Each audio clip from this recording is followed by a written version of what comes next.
was clear and unmistakable error on their part. This one is improvement. Did a CMP exam which shows worsened, confused. Okay.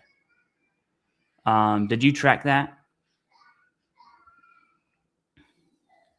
No, I've got. Yeah, that's okay. It's absolute chaos here too, so it's the chaos stream. Can you hear my background a little bit? Oh yeah, I can hear you. Oh, you hear my dog? she'll be okay. Okay, I got this. So proposed reduction, you fought the first one that showed a Q based on your comments here. And then the second one, proposed reduction, but you had a CMP exam, so it was a reevaluation where the condition worsened.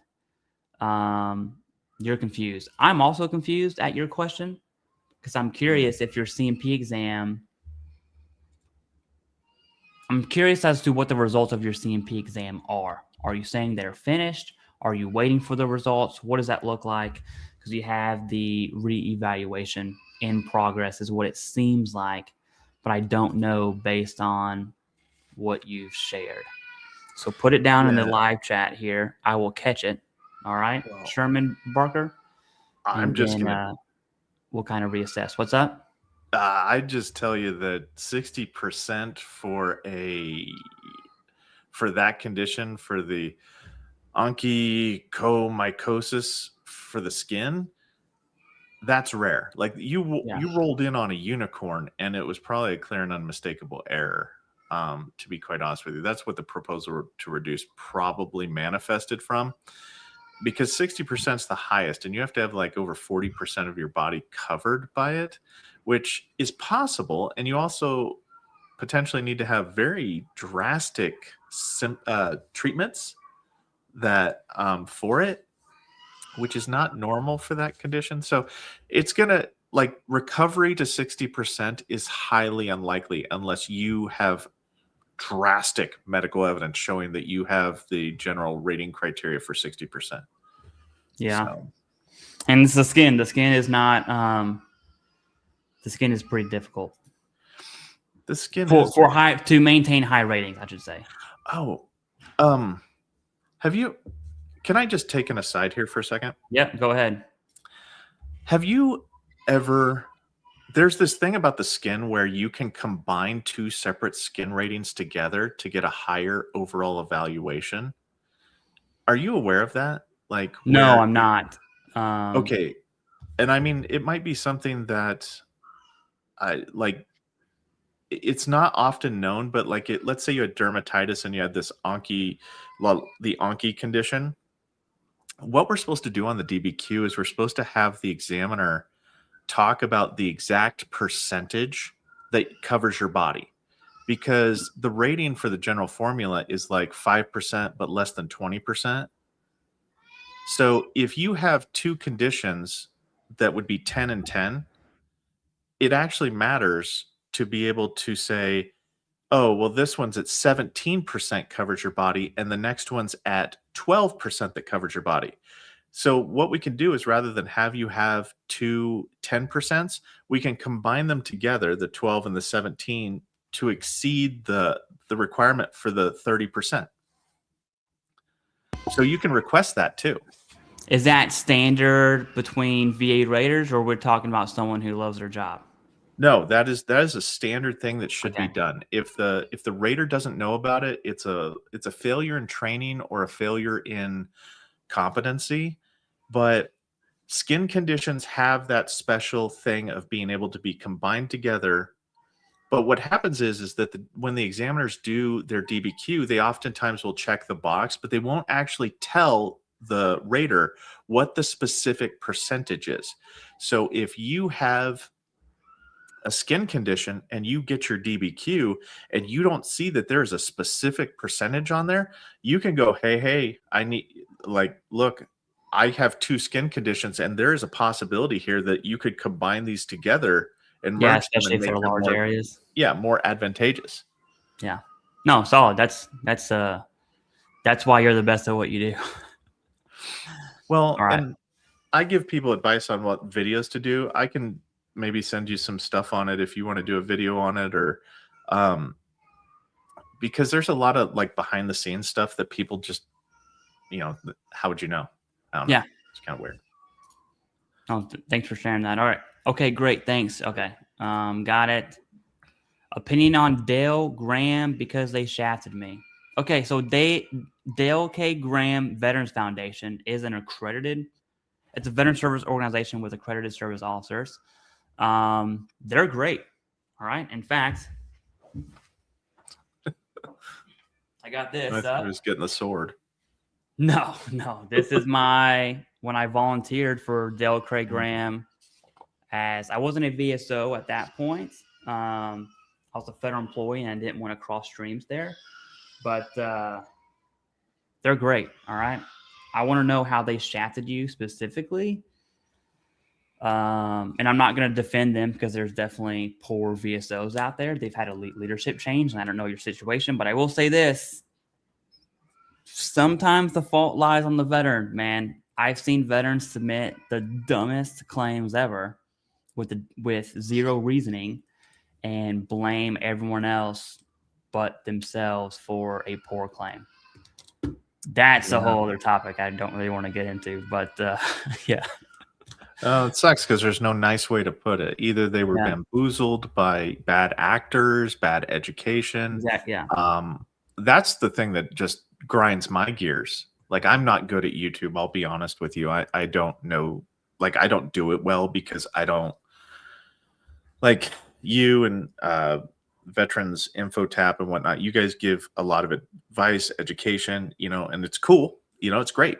But there are some people out there, and I won't name them because I don't punch down typically, but they're just horrible. I think you might have mentioned one the other day, though, yesterday.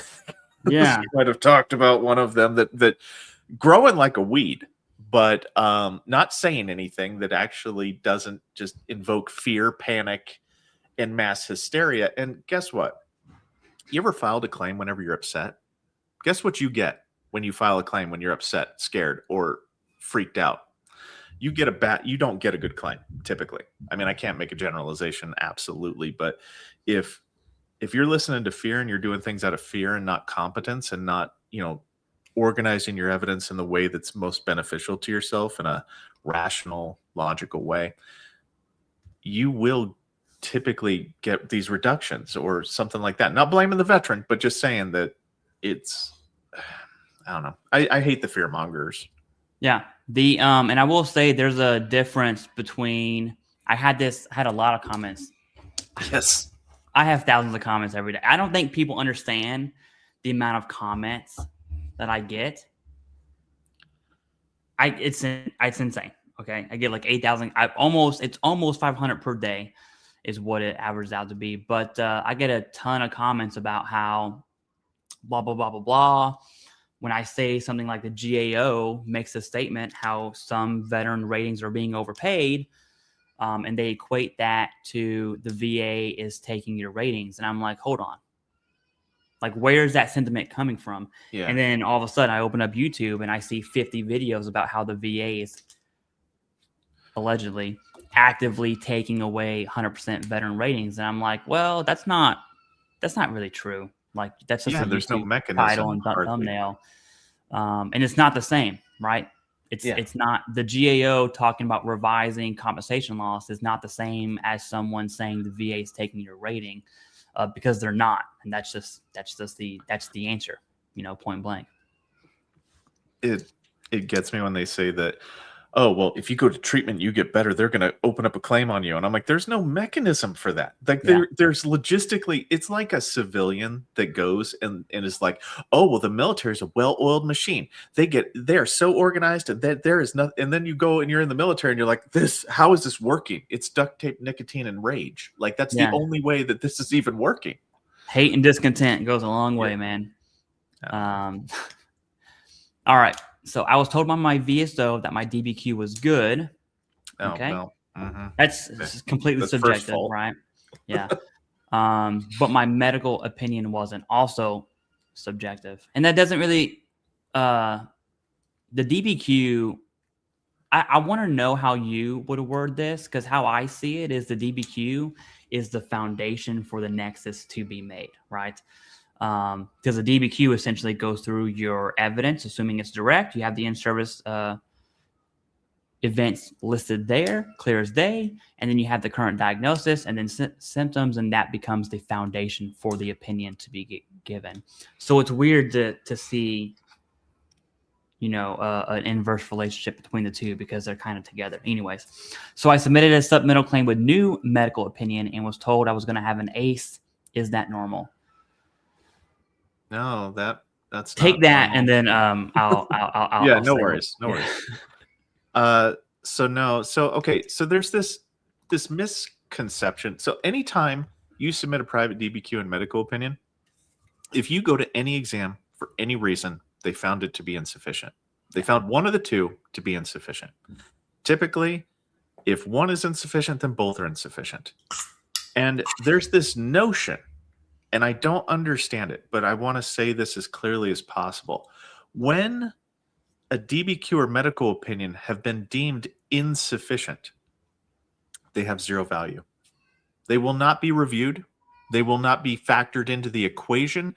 They do not exist. So one or the other. So that is why it is so, like, it would behoove every single veteran that submits a private DBQ to literally, and I think I'm gonna make a checklist or something like that, to go through and do sufficiency, authenticity, and credibility reviews and account for all that and say, look, yes, I do live 100 miles away, but here's my rationale for why I use this particular person. Or I'm going through and I'm doing their credentials don't match. Like NPI credentialing is how most things get disqualified. But if you're getting an exam, something has went wrong, horribly wrong. Because what should happen is that DBQ and medical opinion should go directly to the rater, and they should rate it if it's sufficient. Yeah, I don't mean to put you on the spot here, but I'm totally going to. No, that's fine. You had a stream, I believe it was yesterday. My days are just kind of the same day. And the sentiment was submitting a private DBQ and private nexus would equate to not showing up to your CMP exam. And just up front, I totally disagree with that sentiment completely. And then that led to the conversation of 100 miles and why the VA would deem a DBQ insufficient. So I know that's two different conversations here. I want to focus on the insufficiency part. So first off, in your opinion, do you think legitimate, actionable, insufficient DBQs are being rubber stamped as not being sufficient? From personal experience, yes. Okay. Yeah. I'm glad you said that, because that makes me happy. That have nothing to do with, that have nothing to do with the evidence within them. A lot of the time, and I don't have any papers to back this up, but a lot of the time, staff, like the VSR is the first to touch it. They're the first person that can deem it insufficient. And then once they deem it insufficient, they send you for an examination and they create evidence. And then once they create evidence, well, then the ship has sailed. The poop has left the horse, as they say, because now you've got an exam, and those exams typically might not mirror each other. So the private DBQ might not match what the new examination says.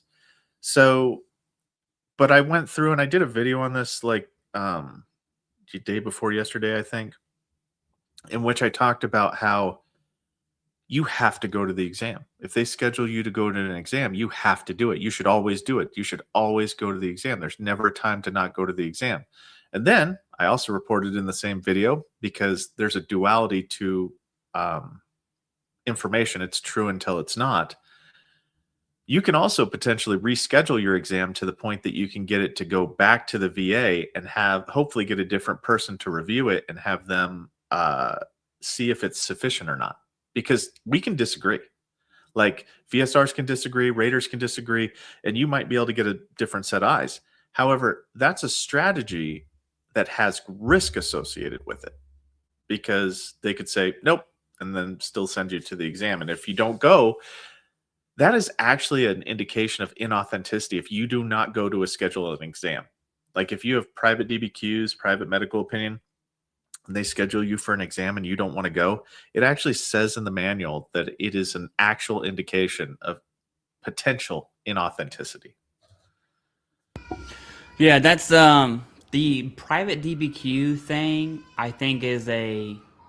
I want to answer more questions, so I don't want to spend too much time on this. No, that's fine. But I think it is something that the VA is going to have to address at some point. Like they are very, we see the OIG report coming out with indication of fraud. That's where the 100 miles really comes out. The interpretation of that is a rubber stamp feel, and veterans are absolutely feeling that. So when you have a actionable, sufficient, or legitimate DBQ get rubber stamps, it absolutely sucks, right? Yeah. And the VA is just kind of, I don't know if there's some kind of forcing mechanism to force them to review a DBQ. And I know that there's a M21 TAC 1 thing that says that they would have to, the claims processor would have to annotate why the DBQ is sufficient. Yes.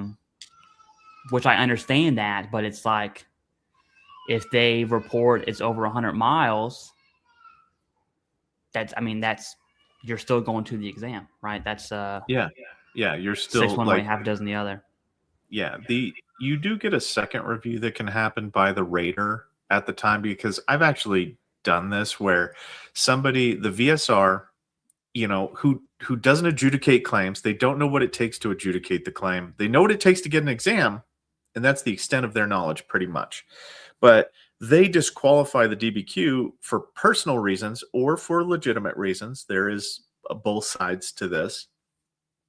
But I've gotten it to where I went to the examination, or the veteran went to the examination, and then I get it.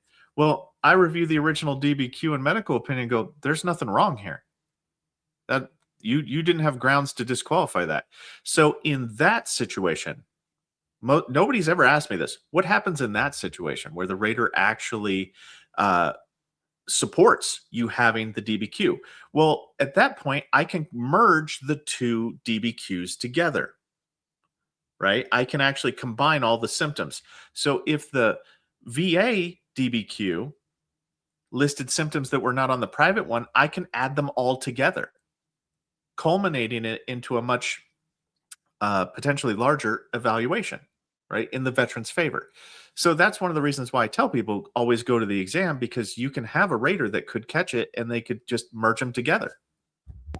Here's another on that. Let's say that happened.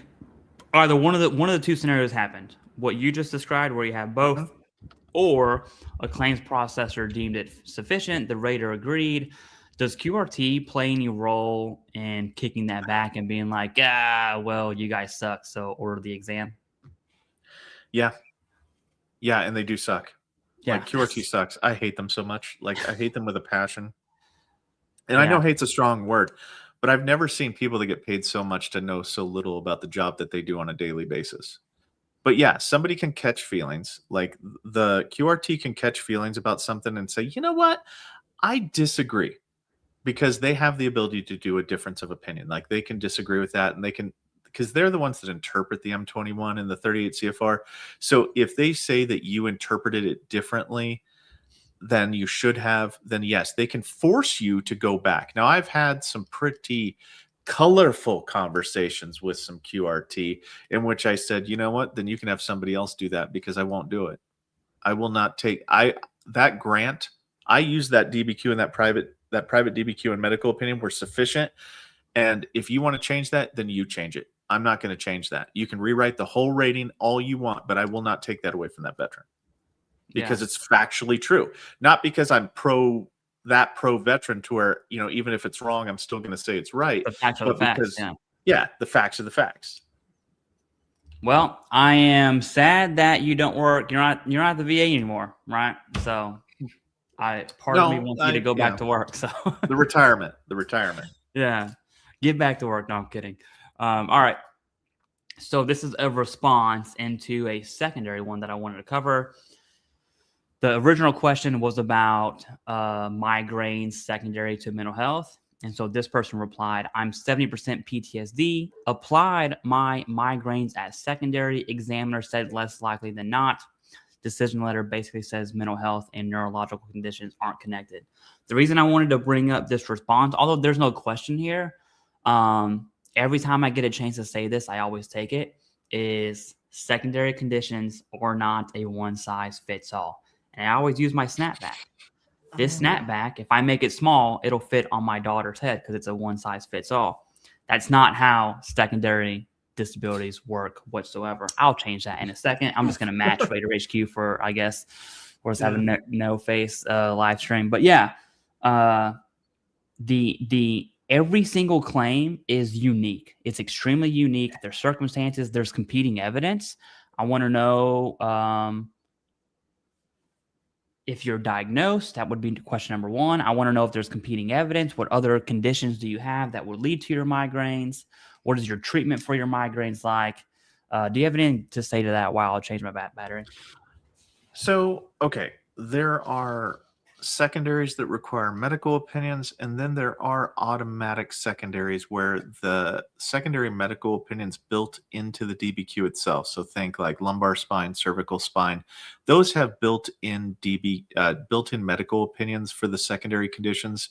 Diabetes is another one that has built-in secondaries in the DBQ to where that's fine. Now, the thing that I would say is you have to, it's about presentation on this. PTSD itself will never cause migraines. However, panic attacks causing, your blood vessels to dilate can cause migraines. So you have to boil it down to the symptoms. And if you can boil it down to the symptoms, then yes, you'll probably get a much better outcome, I guess I want to say. I don't know. Yeah, no, that's evidence always wins. Evidence. And I'm a big fan of that evidence not coming from our mouth, but from treatment records and things like that. But yeah. All right. Yeah, go ahead. Sorry, I was gonna say, like, I'm fine with evidence that comes from the mouth, but it always has to be corroborated because there's like a rating scale, and it's kind of unofficial, but your evidence actually has value, but you can assign more value to it if it's corroborated. So if two doctors also support what you're saying, then that examiner's going, okay, I'm pretty safe to go with the flow of this. There's like a current of evidence. And if what you're saying goes against that current, you're not good. They're going to just go, okay, I don't believe that. Yeah. You have 11, you have 15 personal statements that say that you're missing your leg, but I just watched you walk in here on 2 flesh covered legs, so I don't know. Yeah. This is a comment, a dig at me. It says, please consider thinking about whether you decide if running the money drop graphic, which is this one here. I'll do it just because I can. Yeah.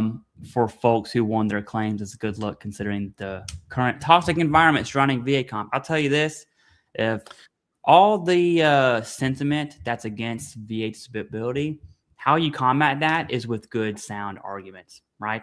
So when I found it absolutely amazing how Representative Self talked about those who are rated aren't working. And the VA senior exec was like, well, actually, the data shows that most veterans who are 100% are working. And I'm like, eat that, good sound arguments. And the reason I do that is because I think we should celebrate when veterans get 100%. Because overall, less than a third of all veterans are rated for anything. And it's just, so when people say veterans are defrauding, they are literally ignoring the 12 million-ish veterans who aren't rated at all. So I'm going to keep doing it. It doesn't matter. I can kind of see their point because, they definitely have the Washington Post, obviously the Washington Post could just snip a picture of that and go, look, it's all about the money, they could, but they're going to do that anyway. right? Like it doesn't matter what we as the veteran community or as what I guess content creators for the veteran claims process thing, it doesn't matter what we do. People with a narrative will always push that narrative. They will take things out of context. They will, so why not? I mean, could you do like a fireworks going off? Sure. But if we change because of them, it's like terrorism. If we have to change our lifestyle because of terrorism, Washington Post is a terrorist. You've heard it here. I have not. Those are your words, not mine. Do not. They're bigger than me. I don't want to fight them. Yeah. I mean, I'll meet them in the parking lot, but I don't know if I'll win that one. But yeah. I'm not scared of them. But I totally missed this one, by the way. I didn't want. It doesn't show up on mine unless I click over. So this is on your channel here. It says, "Hi Raider, okay. Thanks for all the good info." So yeah, and I see kind of this is new to me. I saw it on Mr. Kimball's live stream where it kind of says the joined comments and whatnot. So I can't tell who's mine and who's yours, and yeah, barely, but I don't know. So if I miss your comment, I'm sorry. And then we have another one with a super sticker. Thank you, Yvonne Charles. And I see your question here. It says, when is the next VA Disability Claim Expo?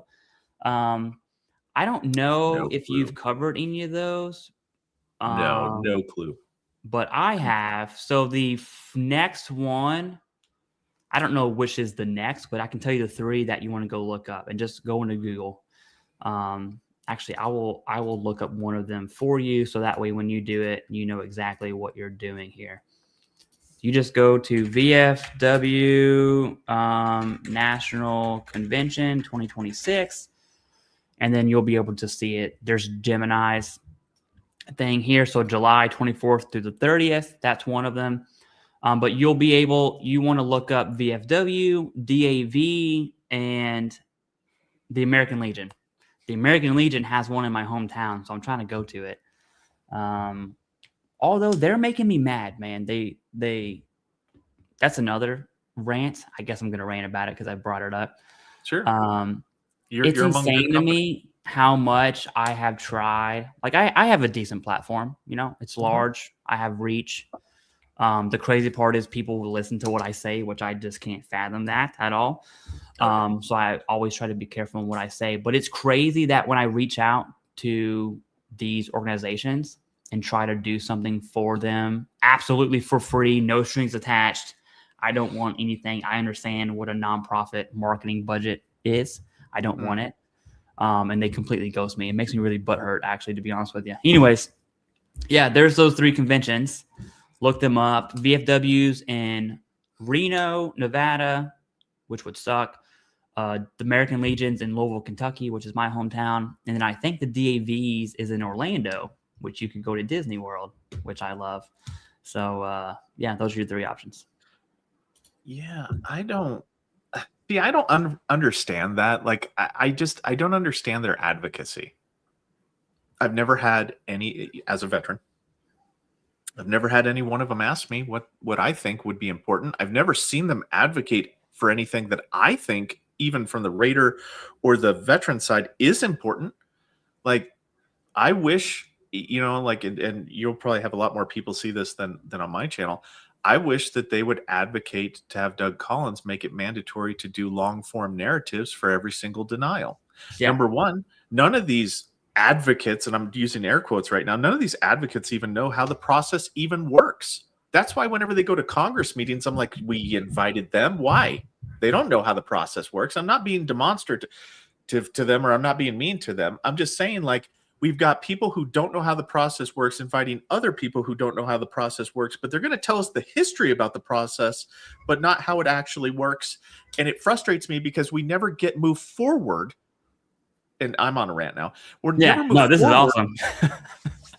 In terms of like actually advocating for things that could matter, because having veterans know and functionally understand what evidence was weighed in their favor and what was weighed against them on the long form narrative would be helpful to not have to do 72 different supplemental claims following it because you don't understand why you were denied because they use the short form narrative.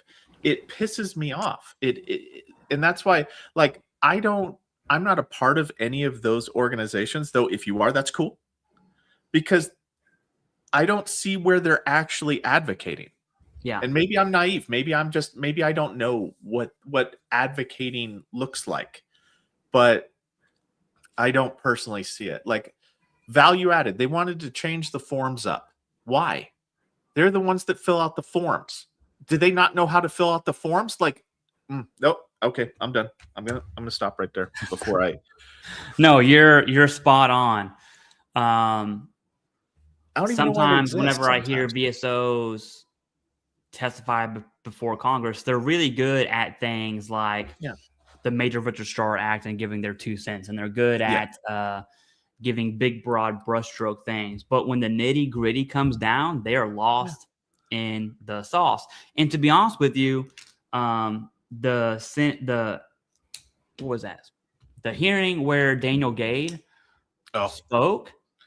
You just I spirit. almost want to say that the VSOs that were there, which were 3 of them, there were 3 representatives there. I almost want to say that no one combated what he said because they don't know themselves, right? Which is crazy because what he said, it was kind of low hanging fruit. Like you can destroy these comments easily, and no one did it, which was insane to me. But yeah, VSOs are weird, man. I'll tell you the story here, and it kind of summarizes my view on veteran service organizations and VBA as a whole. When I first started this channel, I had less than 5,000 subs. I was volunteering with Dale K. Graham. That's where I got the shirt from. Cool. And somehow I weaseled my way into Fort Belvoir, which is kind of close to my house, and I was teaching their TAPS class, their transition assistance program class. I taught the VA portion, and when I went up to teach, first, the VFW went up, and he spent about 30 minutes talking about burial benefits and completely ignoring VHA and VBA. And I was like, okay, well, you obviously suck at what you do. I mean, you're old, and so you're focused on burial benefits, and I get that. But these service members are not. So then I went up and did all that stuff. And then after the fact, I was trying to come back to that same TAPS thing and make it a recurring thing each month. And the VFW person absolutely blocked me from getting back in there. And it was territorial would be a good way to describe veteran service organizations. Anyways. Now, food for thought. I have MCM on my channel. She's one of my moderators. She's a VSO, and she's really good because she's trying to actively learn more about the process and to become a better VSO. I wish they would advocate for that, to learn more about the process, to have a functional understanding of it, because when they file a supplemental claim, oftentimes they don't even have access to VBMS, let alone understand what it takes to get something granted. But you think that they do. You think that they do, and it weirds me out. Well, we think that they do because that's how they, and I'm not talking crap on your moderator. This is as a whole. She's great. Veteran service organizations paint themselves as the premier expert, which when push comes to shove, the whole VFW against claim shark companies, their whole argument is they suck, we're the best. That's their whole argument. But when you just dig into that just a little bit, it's like, well, your service officers are really, really poor at what they do. And it's not even a little bit. It is on the severe extreme side, where I'm even surprised the VA is allowing poor service officers to submit claims on behalf of veterans. It is insane to me that that's their argument. They're always looking out and never, Yeah. And I think they're set up to fail a lot of the times. Like, I don't think that they have the training that they need. I don't think that they have, the experience in terms of the scale and scope of claims that they, that a veteran could come to them for. Like, if they're doing an increase, they're fine, right? Like, everybody's fine when the veteran can do the increase. Yeah. But yeah, I don't know. Like, I think it's so situational and it's so hit or miss. You can't generalize them being good or bad or whatever. That person that you meet with is either good or bad, but not because of anything that the service organization did, but because of their own desire to want to be better, good practitioners at their job. Mm-hmm. And it's very frustrating. And I will give props to MCM because MCM is trying very hard, like asking me questions, getting resources from me. And that's the kind of VSO that I want to see them hire, are go-getters, people that want to just be better at their job. Yeah, there's a quote, I think a president said it, I forgot which one. It doesn't matter what you do in life, just be the best at it. I think it was FDR. That would be a quote that VSO should tattoo on their forehead. Anyways, let's move on because I can go on. I will spend hours talking about VSO. It's worse for CMP examiners, but slow to respond. Thank you very much for this. Says, is it a good sign the VA did not ask for a medical opinion from my examiner? Is a supplemental claim for arthritis onset within a year after discharge. They missed the evidence first time around, hence the supplemental. What do you got? Yeah, and I wrote it in the chat, the answer, but yeah, it should be like that should qualify because arthritis qualifies under 38 CFR 3.309A as a presumptive condition if diagnosed within 1 year from your release from active duty. It depends on your service. So I'd ask Slow to respond, what was your service that you discharged from? Was it Title 32, Title 10? And if it was Title 10, then hopefully it's a good thing that they're not asking for a medical opinion because hopefully they're dialed in on 38 CFR 3.309A. Yeah, exactly. The problem is, similar to how we were talking smack about VSOs, you can talk smack about raters. Not all raters understand all the different theories that can be granted. So 3.309A is one that newer raters don't understand. So they miss it a lot. So you'll see a lot of higher level reviews on it. All right. We need a petition to get Raider HQ to leave his retirement and go back to the VA. All right. I'm making that now. Okay. So S. Luis Grande says a person had an HLR call. The VA adjudicator started the call by trying to convince the vet to kick the claim to a supplemental claim so that they would not have to deal with it. Well, that's weird because you can't do anything until the HLR closes, period. And this is, I'm not trying to like call you out or anything, but this is hearsay and there's nothing that I could really do with that unless you have something to give Raider HQ. There's a lot of oddness in here. So the third person speak about a person had a higher level review call. Okay. That happens a lot. The VA adjudicator started the call by trying to convince the vet to kick the claim to a supplemental. That honestly is not like if you didn't have the evidence at the time and you had the evidence after, like if you didn't have a diagnosis during that original claim, but you have a diagnosis now, a supplemental claim would make sense because that would bring in all the evidence that you have from here until then, and that would actually get you granted. If you do a higher level review and your evidence was missing from that original claim, but you have it now, they can't tie those together. You'll just get re-denied, and then it'll postpone your claim for another, unspecified length of time for it to be denied. So it's horrible. And now my family's yelling in the background. Yeah. All right. Sweet We're in it Corn together. 4. Thank you for being a member. Also, thank you for gifting that. Sweet Corn. This is random. I don't choose, but little Tucker 99. Congrats, you've become a member. Make sure to join the Discord. We have a lot of fun in there. Okay. Here's a question. The ability to navigate StreamYard and do this at the same time is a skill. Okay. Is the VA binding to an Army LOD?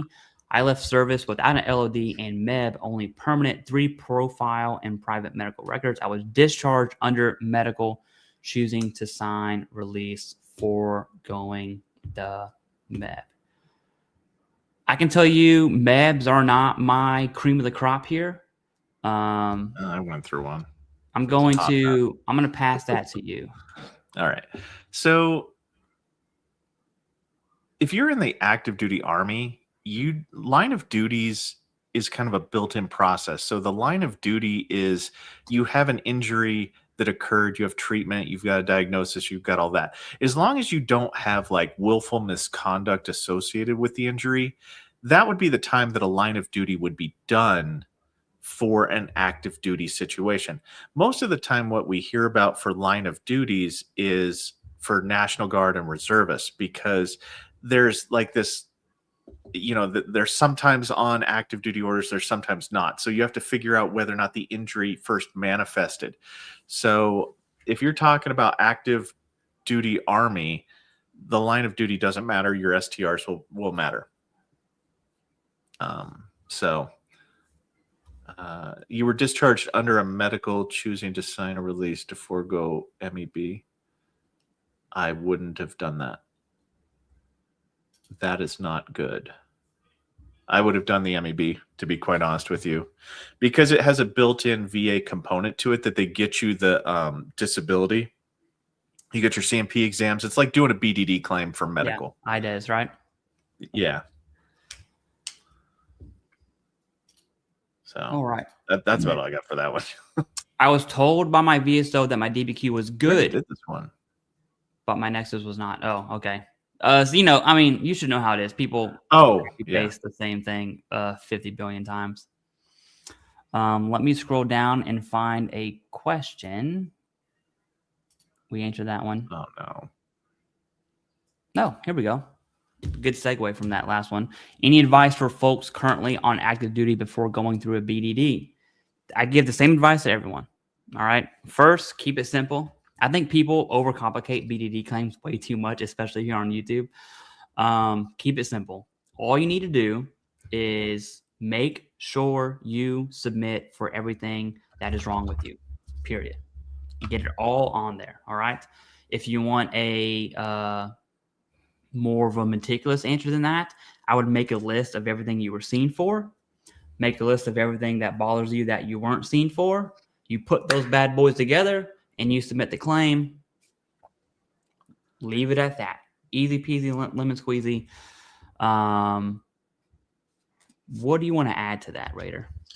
The thing, I put it in the chat, but you need to go to this manual reference of 1016B1A, and there's a checklist for the things that you need in order to satisfy the requirements for a BDD claim. Like you have to do the separation health assessment thing. You've got to submit your STRs. But the way that BDD claims work is that if you get a diagnosis of a chronic disability, so you've got 6 months of symptoms in which they can say that the disability is chronic, you're getting granted for that, as long as it's a disability for VA purposes. If you have fatty liver, it's not going to be granted. It's not a disability. If you have vitamin B deficiency, not a disability. But like, let's say you have knee strain bilaterally. The fact that you were diagnosed means you're going to be granted. Now, what percentage is up to how severely disabled you are. But you ask a lot of veterans, getting service connected at 0% is a win, a giant win for you, because you can only go up from there. Let me find, hold on. Okay. For Raider HQ, this is you. Have you seen sinusitis and sleep apnea being bi-directional? Thank you, guys. No. I definitely have. Yeah, I definitely have my answer ready for that one. Okay. Is it medically possible? Yes. Is it factually true for you? Maybe. Will the examiners see it that way? Likely not.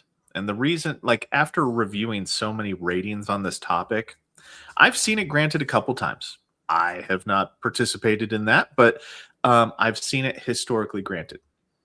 It's going to come down to your examiner and whether or not they believe it. The problem always comes down to sinusitis and sleep apnea is if you can breathe through your mouth, what makes you stop breathing?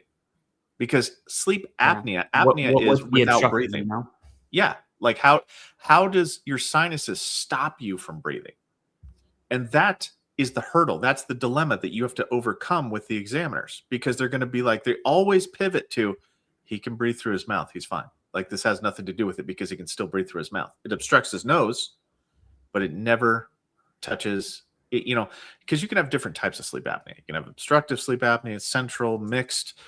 One's a neurological condition. So how does your sinuses affect your neurons, your neurological conditions? It doesn't. So it's a hard sell always. So it's going to be very challenging. And it also assumes that the obstruction in your nose isn't going away with antibiotics or surgery, right? And so it's Yeah. like, how severe of a sinusitis do you have? Is it at 50% where you have the ineffective treatment, essentially? I think that definitely absolutely matters. It's the same. I had someone really get mad at me when I said rhinitis at 0% is not going to get you sleep apnea secondary. They really went in on me on that, but I was like, what's the obstruction? Yeah. Like, what? I'm not a doctor, but I'm also not an idiot. Like, what's the obstruction? You explain that to me with rhinitis, a true 0% for rhinitis. I'm not talking about a low ball rating. Yeah. A true 0 for rhinitis. What's the obstruction? And then get a C&P examiner to give the positive net nexus, and I'll change my mind. But until then, I'm not. So Now, another thing. Now, this comes back to the acute and transitory yeah, changes that just happened. So here's the problem with the acute and transitory changes that just got amended is that, okay, now that you have sleep apnea, if it's based upon a situational condition, so do you have rhinitis every single day of the week, every single night? No, you don't. Well, then guess what? Your sleep yeah, apnea, if even if it's true, like even if you get that medical opinion, then guess what? A positive medical opinion for rhinitis causing sleep apnea means that your sleep apnea is acute or transitory because you don't have it every night. So then it's going to be denied. The rater can overturn it because it's acute or transitory in nature. The sleep apnea is. It drives. that's a hidden slapper. That when I covered those changes too after I saw your video on it. So I'll give you props where it's due for sure. That's something I did not consider was secondaries based off of acute and transitory disabilities like rhinitis. I think rhinitis is a very solid example there. But It's going to be something that the bad actors in the rater community, once this training gets disseminated fully, and once the actual, like, everybody gets comfortable with this change, it is going to be leveraged in a good way for good people and in a bad way for bad people. Like, rater wise, some raters that want to find a reason to deny, they can use this to deny every single day of the week, and they will be supported by QRT. The good raters will just use it and go, you know what, I don't see it that way, and then grant, but that's going to be very challenging, and people are not aware of this, that you now have to, in a secondary capacity, talk about the chronicity of your primary condition. That's something that was never there beforehand. yeah, it's a slapper. We see I don't want to go on this tangent, but we see changes that the VA is able to make on their own to make it a little tighter around the VA. Okay, for BDD claims, are all conditions listed in MHS Genesis? Genesis is the new medical system, program thing, for in-service records. That happened after I got out, so I'm not familiar with it personally. Automatically service connected, or should I see doctors again to recheck every condition prior to getting out? So there's a lighter burden on the Nexus, and I'm sure Raider will take that one. What I'm going to take here is you are never going to hear me say don't get evidence, right? Even if it's overkill, if you're double tapping it, if you have time, for instance, let's say you're a year out and your BDD window is in 6 months to submit. If you have time and you got things wrong with you, you need to be seeking treatment. You need to be gathering evidence for that. And I'm never going to recommend not doing that ever. All right. Now, as far as having a diagnosis in service with the little caveats there, for the most part, that's like your Willy Wonka's golden ticket, right? You have a diagnosis from service. It came directly from service. It manifested in service. Bada bing, bada boom. You are almost pretty much good to go with a little few caveats there. But as far as the burden of the Nexus for BDD claims, can you expand on that? Well, there will be no official nexus, but like think about it this way. If you were in for 16 years and you hurt your knee year 1, they're not going to grant that. Like you need to have continual treatment for it to show chronic disability. If the examiner diagnoses you with a chronic disability on the DBQ, you get granted. So it can be presumptive in that way because the DBQ counts as element 1, element 2, and element 3.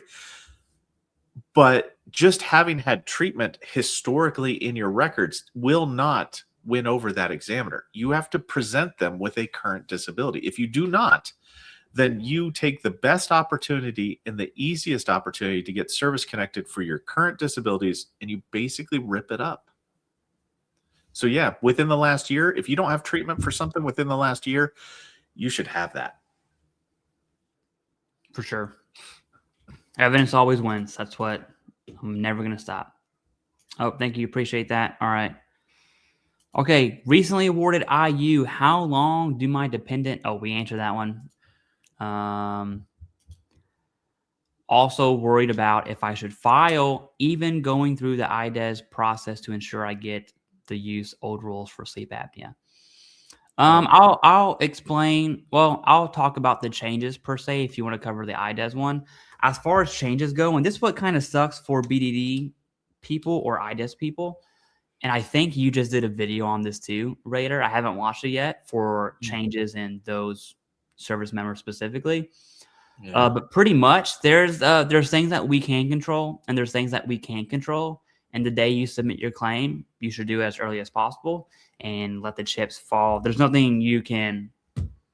You're just on the receiving end, right? And so do what you can control. Get your evidence. Go through your IDES here. Go through whatever it is you want to go through. Submit your claim and let it be what it's going to be. Do you want to? Can you take it from here? And I'm going to make sure my kids aren't dead because they've been quiet for too long. Too quiet. They're either dead or they're coloring on my walls. So I'll be right back. Yeah, go check.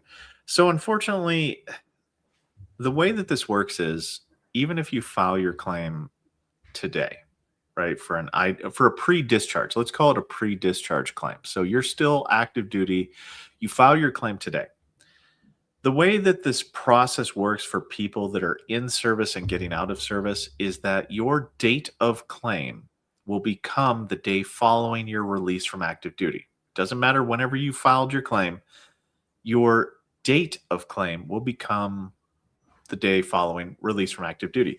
If your release from active duty happens before the changes go into effect, then depending on the circumstances, if you get granted, then you will be on the historical criteria. If your release from active duty, the day following the release from active duty happens after the changes, then you'll be on the new criteria. And there's no way around that. There's no way to petition. There's no way to do a higher level review. You are up to chance. Now, the weird thing is, I do not think that all three of those changes for sleep apnea, tinnitus, and mental health will all drop at the same time. I think that they will trickle in because of the logistics needed to enact the changes for each are not the same. Mental health will probably lag the last. It will probably be closer towards the fiscal year. I have no certainty on that. There's no paperwork to back that up.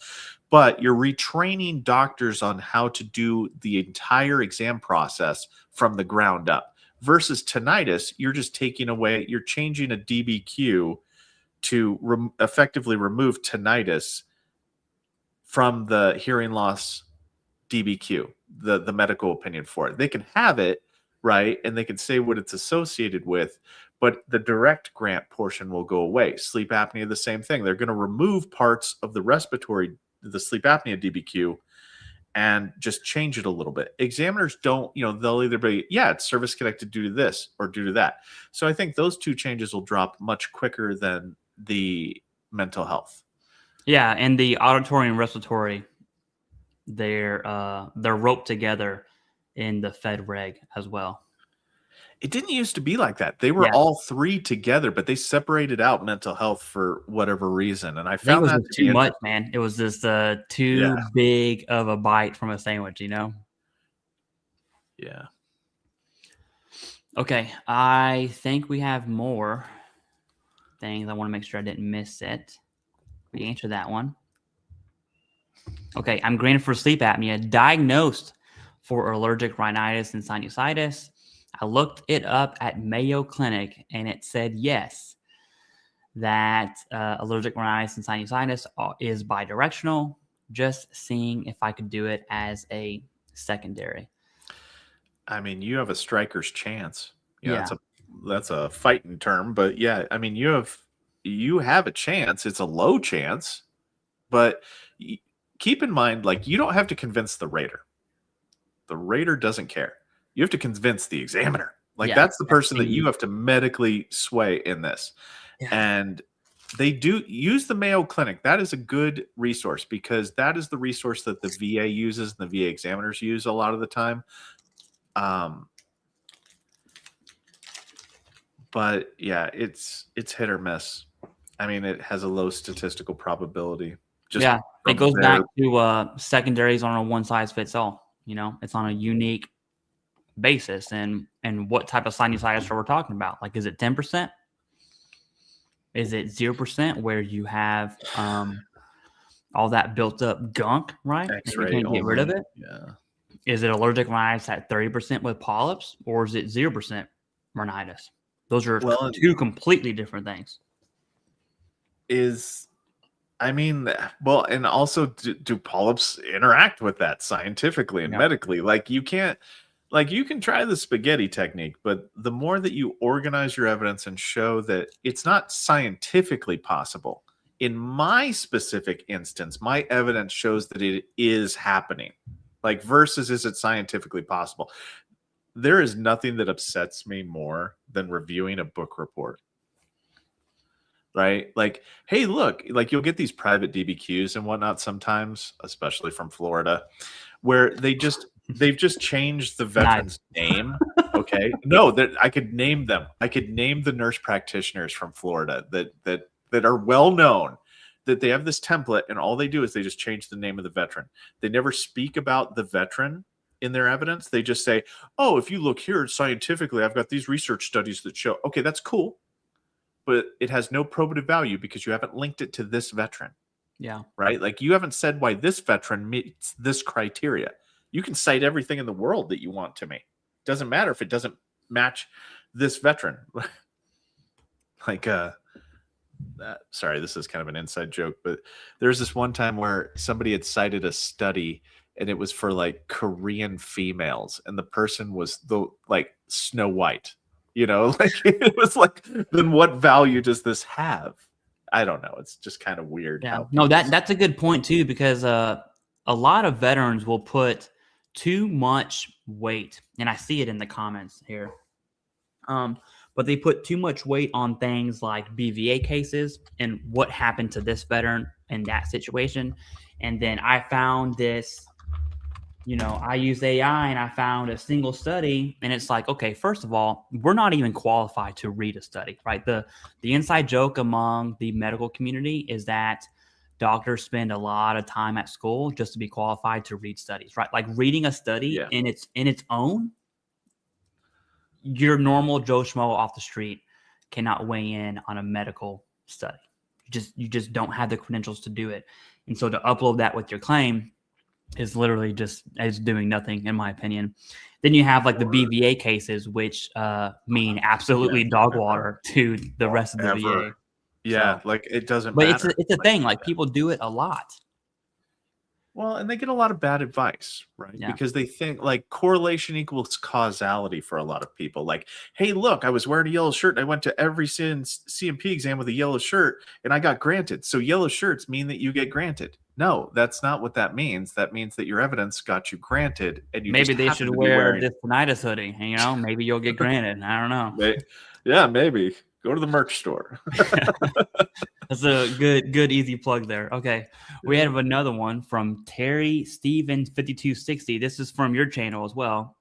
It says, what are your general thoughts about how medical providers who are veterans should go about filing claims? I've also had this question multiple times on my channel from different people that I know who are veterans, who are in the medical field as physicians and all types of other disciplines. But what do you got? There's a section in the manual for that. For if you're a qualified clinician to complete your own DBQ, you should do that. You should provide all your scientific evidence. What typically happens is we don't take that at face value. What we'll do is sometimes do an in-house medical opinion where we'll have an in-house, because regional offices have doctors that are kind of assigned to them for doing things like this. And we'll just push it to them and go, hey, look, does this look okay? And then they'll give us the thumbs up or thumbs down. And, oftentimes they go, oh yeah, it's fine. So you can fill out your own DBQ. I'll try to find the section of the manual for that real quick, and I'll put it in the chat for you. Yeah, no, that'd be great. And again, veterans, you've heard it here. What you need to do is you need to go to med school, do your residency, get through, be board certified, and then finally you will be able to complete your own DBQ. That is how you get rated by the VA, right? So little could be exaggeration there. Yeah, but hey, it's what I said was not wrong. Okay. All right. Okay, this is a different one. All right. I got reevaluated by the VA and got my 30% condition raised to a 70. And I'm glad this comment came up because a reevaluation isn't always bad. All right, that's the implication there.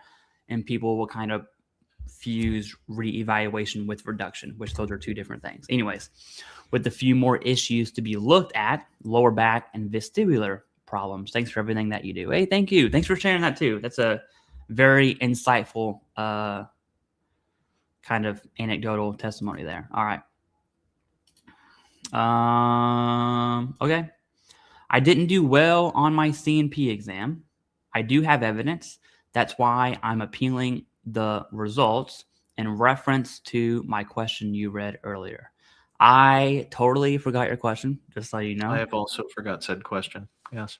But I could probably piece it together, right? Your C&P exam sucked one way or the other. Doesn't matter. You do have the evidence. That is, so your C&P exam sucking could be your interpretation of that, right? Especially if you're on the anxiety side of the house where you're freaking out over this exam. It could have went well. So we don't know that. That's why I'm appealing the results, but I assume you're denied, so you do know that, which kind of sucks. Or if you plan on appealing the results, if the results aren't in, I'm just curious as to where you're at on that claim specifically. Well, and I'll say that sometimes an appeal might not be the best approach, because it honestly does depend on how much your evidence was reviewed and how, whether or not it was part of the original claim or you have the evidence now.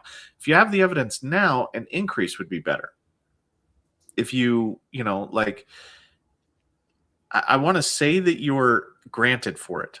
It's just the tone of this implies that you're granted and you were trying for like maybe an increase. I could be wrong on that, but if that's the case and you were denied for the increase, you have to weigh whether or not you want to do a new increase based upon the new evidence, because sometimes you can get an earlier effective date if you can show under 38 CFR 3.400 that the thing got worse in your evidence here. And I don't know. Yeah, it's kind of hard to answer that. There's not a lot of information here. Solid. Just a Vet gifted 10 memberships. So if you're part of the 10 that got on, I'm not going to read them all, but your names are there. Those are random. I don't choose, but Just a Vet, thank you very much. I appreciate that. Someone keeps calling me, and if they call me again, I'm going to answer it because it would be the third time they called. So just heads up on that. Is it common to get an ACE exam after submitting a submittal claim with new medical opinion? I'll say this, and I know you'll give a better answer, but I'll say ACEs are, there are some claims where it's probably going to be an ACE, right? Like if you have a sleep apnea secondary, you already have the diagnosis, it's secondary to, I don't know, PTSD or mental health. What is an in-person exam going to do for you? Nothing really. The evidence is there. Acceptable clinical evidence is there. And so that's why it's an ACE. So in that respect, I think it is common. It just depends on what we're talking about here. But I know you have the rater answer, so I'm gonna wait for that. So I'm going to say, based upon this information, you just submitted a new medical opinion. It would depend on how long ago the old DBQ was. Because if you said, like, oh, I appealed this thing that happened 5 years ago, then doing an ACE exam for a new DBQ, the medical opinion might be sufficient, but we'd still need a DBQ, right? So there's that consideration. There's also the consideration that if you did submit a medical opinion and a DBQ and you're still getting an ACE exam, then one or both of them were burned. They were deemed insufficient. So that's a different consideration. There's a lot of if and or situations depending on the context. So is it common? Yes. But is it common for specific situations? Yes and no. I mean, it really depends on what's going on. We have, so I answered this one earlier, but I want to pull it up again. He also copy and pasted it. No big deal. Said my CMP examiner said I had a good shot at 100 and believed I get hit. I'm sorry.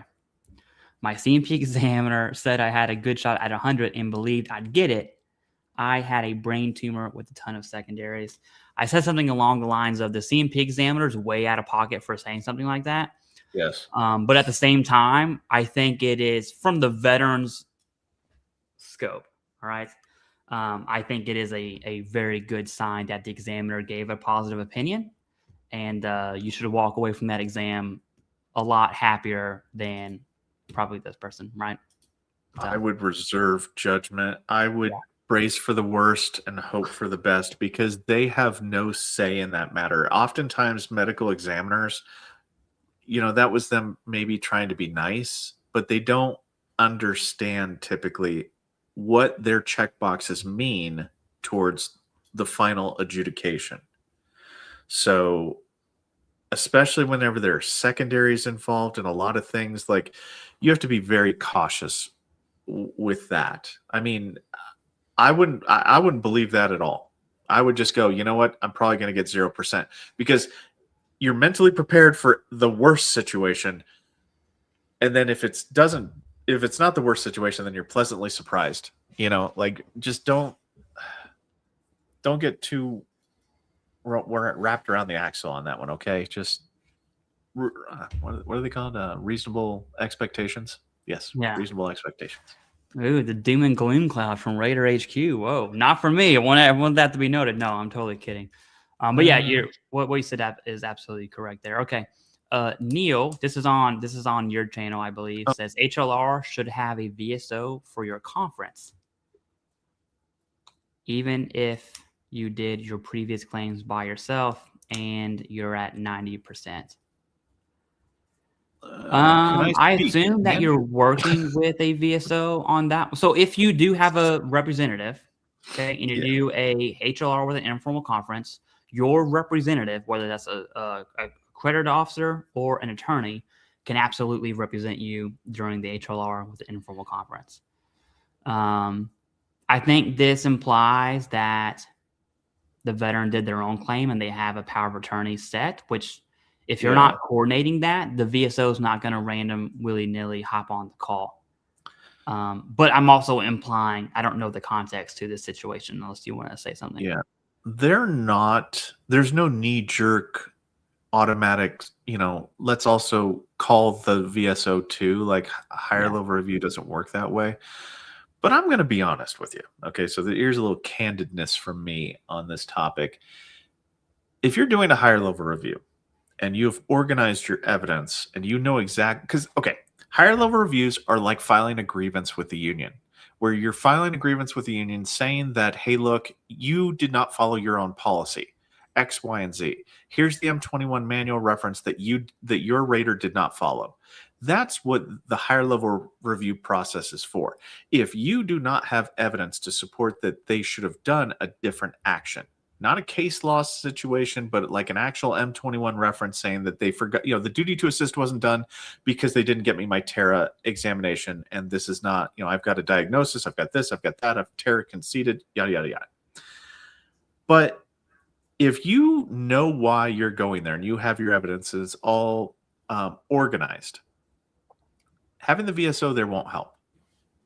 Like, they don't know how a lot of the times the process works. So if you have a savvy VSO, then yes, value added.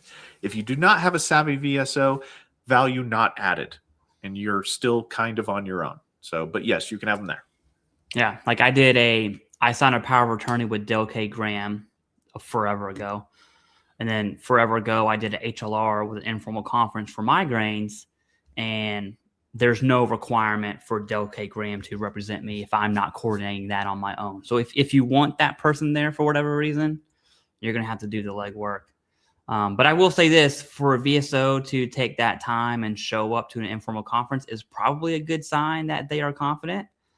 I don't know too many poor VSOs who would subject themselves just to get murdered by the reviewer, right? So it's probably a good sign that they know what they're talking about, generally speaking, at least. Yeah, and just keep in mind, you can, like, value added. What is the value added to everything that you do? What is the intended goal? Never ask a question you don't already know the answer to. If you're going to a higher level review, what is the goal that you want to have come from it? If you don't know that answer, do not file a higher level review, please. Yeah. This one here, this is also from your channel, I believe, says pes planus, so flat feet noted at MEPS, mild asymptomatic, but recently had bilateral reconstructive surgery. How would I file this for BDD aggravation? The good news is you just submit the claim, right? BDD claims are its own. I would take the entire process and just push it over here, and then let BDDs have their own little bubble that is untouched. It's untainted, if you will, from the VA claim process. And so just submit the claim. Don't overcomplicate it whatsoever. Yeah. The reconstructive surgery clearly shows something happened and your condition got worse. Got it. Especially to the point of surgery, which that will probably be in your favor. I'm curious as to a rating post-surgery for flat feet. It'll get a medical opinion. What that looks like, yeah. It'll get an aggravation medical opinion. So it's the only time that BDD claims get a medical opinion is when there is aggravation. So it'll also depend on if you're in post-surgery recovery currently, they probably won't send you for an exam for this until after the recovery has happened to show what the chronic symptoms are. But they'll subtract probably whatever your initial presentation was minus whatever they give you during the BDD claim. That's how aggravation works. So I don't know. It's going to be weird. How does, so I know for like plantar fasciitis, there's treatment embedded in the 38 CFR there. How does that work for flat feet when it's reconstructive surgery? Does it go off of, I assume it goes off of symptoms post-surgery. And ideally with surgery, you wouldn't have pronounced severe flat feet for bilateral at 50, right? Is that correct? It will come down to how the DBQ, how the symptoms fall on the DBQ. If they fall, like, I can't tell. The feet are a mystery to me, to be quite honest with you. I dislike rating the feet because a lot of the symptoms are unknown except to a podiatrist, like, over the midline of the toe, or whatever, like how the DBQ, there are certain ones on there, like the calculus of the feet. And like, there's just stuff I don't understand. It is basically a trust fall for completing a pes planus in that, they check the box, I check the box. They check the box, I check the box.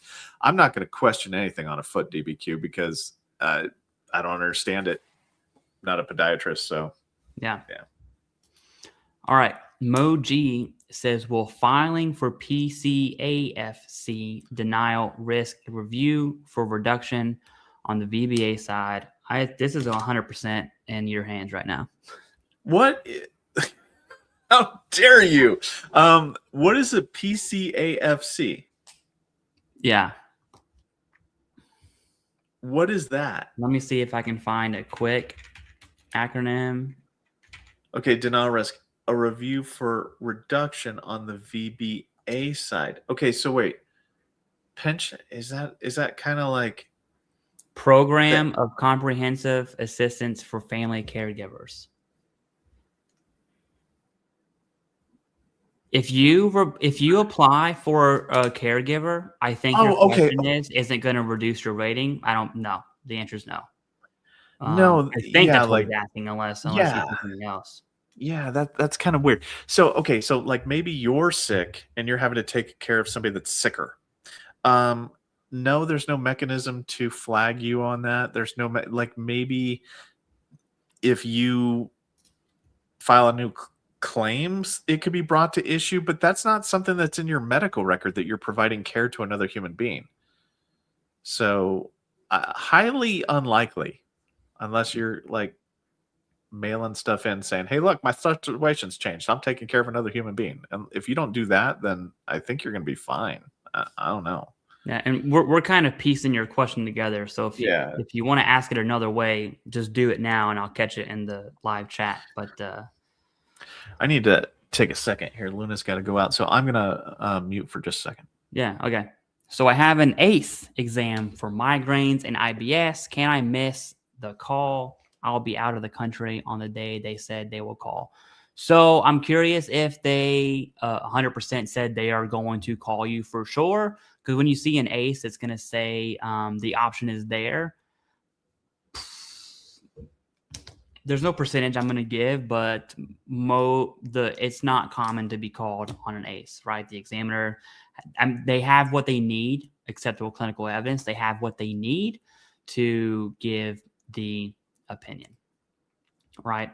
But hey, if they call, maybe you take that single call, although you're out of the country, and just rack up that international bill. Okay.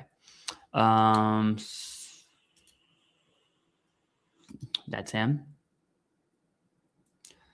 Let me get. Why do you say vets IU are the most vulnerable? Because they are.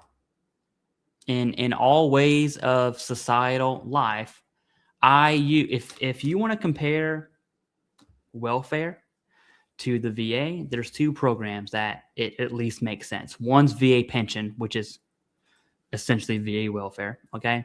And two is IU, because you have that income threshold limit. If you live where I live and you are TDIU, you're probably, you're not making ends meet. I can tell you that right now. And your quality of life is absolute really, really, really, really bad, okay? Oh, back. And so that's why I say IU, as well as pensioners, are the most vulnerable of the veteran population, right? From a societal, income threshold cap lens, it's not. It's probably not what you're thinking. Okay, you're back. I'm back. Wait, can we go back to that? Yes, the IU one, most vulnerable. Oh yeah. Yeah, I always say so. I don't know if you heard that, No, but I that always was say VA pension and TDIU are the most vulnerable of the veteran population from a societal perspective, right? Because if you're IU and you live where I live right outside of DC, your quality of life, you're probably starving to death if you're on IU if you live where I live. So. Oh, I see. I took it a different way. Like, I think TDIU is the most vulnerable because it's that particular benefit is not protected under the other protections for like scheduler disabilities. Like, Yeah, it has its own thing, and the VA could do things to it if they really, really wanted to, and that is kind of scary. So, like, that's why I say it's vulnerable, because it, like anytime that they're like, well, you can't reduce me unless you do this, this, and this. Well, okay, but they can also augment TDIU without having to get congressional review. So I don't know. Yeah, that would make a good Look who's fear mongering now. Yes. You know, look who's fear mongering. No, I'm kidding. I'm the man. I'm gonna clip that. Do fear monger thumbnail. Yeah. Right? No, I totally wouldn't do that. No, but I mean, like, it could happen. That's why I say it's very vulnerable, and that's why I think that a lot of the time those congressional meetings and stuff were kind of fixated on TDIU because it is the easiest thing to chip away at without doing like a big formal, big ticket process change. Yeah. Rusty Shackles, thank you for being a member. Appreciate that. Says, I feel like I won my benefits just in time to have them ripped away. That's a good comment because I want to address that. Benefits are not being ripped away. And so when we see comments from the GAO about the basically overhauling compensation loss of the VA SRDs, nothing's getting ripped away. In fact, if anyone would be butthurt about that statement, would be newer people who are active duty right now. All right. Yeah. And the compensation loss review of the VA SRDs it would take a long time, right? Like I would say 5 years minimum. So you're good on that. And then another thing it makes me think of, and I'm curious for your opinion on this one too. I get called out for fear mongering a lot. I'm sure everyone knows that. But it's difficult when I make a video like the GAO one I did yesterday. Mm-hmm. How many caveats do I put in the video? Like before I start it, do I say, oh, by the way, this, oh, by the way, this, oh, by the way, that, oh, by the way, here's the 10 and 20-year rule. And then I explain them. And then all of a sudden I'm at a 20, 30, 40 hour long video before I even get to the content because everyone wants their little caveats secured in every single explanation. And it's difficult. In case you're wondering, is it difficult to put a video together talking about GAO saying veterans are overpaid? It absolutely is. So I want your thoughts on that. Not that I'm venting at all, but no, I mean, so what's one way we could probably get around it and it becomes a time sink that is unmanageable is put the caveats in the description, and then just reference that briefly in the beginning of, hey, look, for all of you that really want to just, grind my, just really kick me in the nuts on this about the specifics, I'll put those down in the bottom. So please double check that before you make your final determination of my video. But I agree. That's why, like, a lot of the time my videos are 40 minutes long because I'm doing those caveated things like a TED Talk.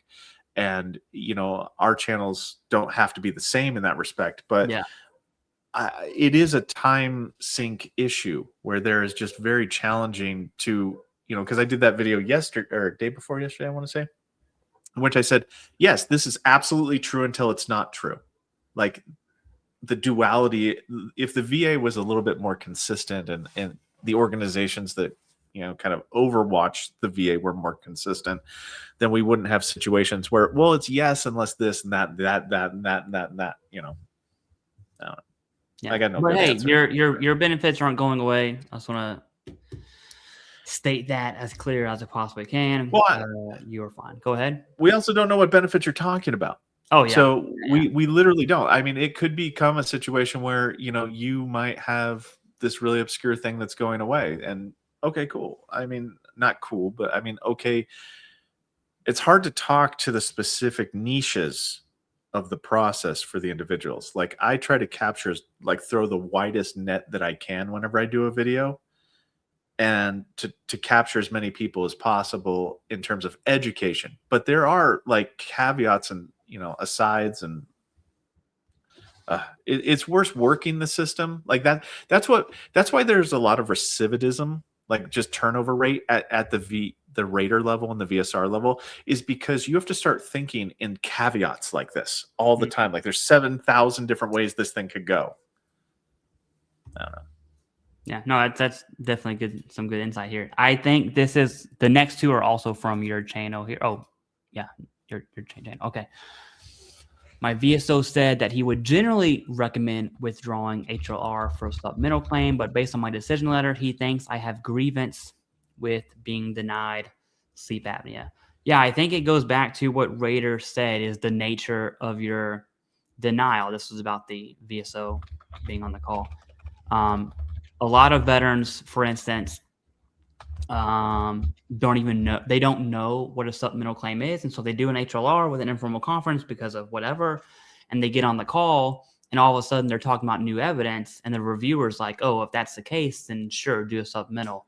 That's essentially what Rader was explaining there. So it just depends on your situation, right? Yeah. And I mean, what grievance is it? They either they either followed the process or they didn't. I'm just confused there. Unless you want to add anything.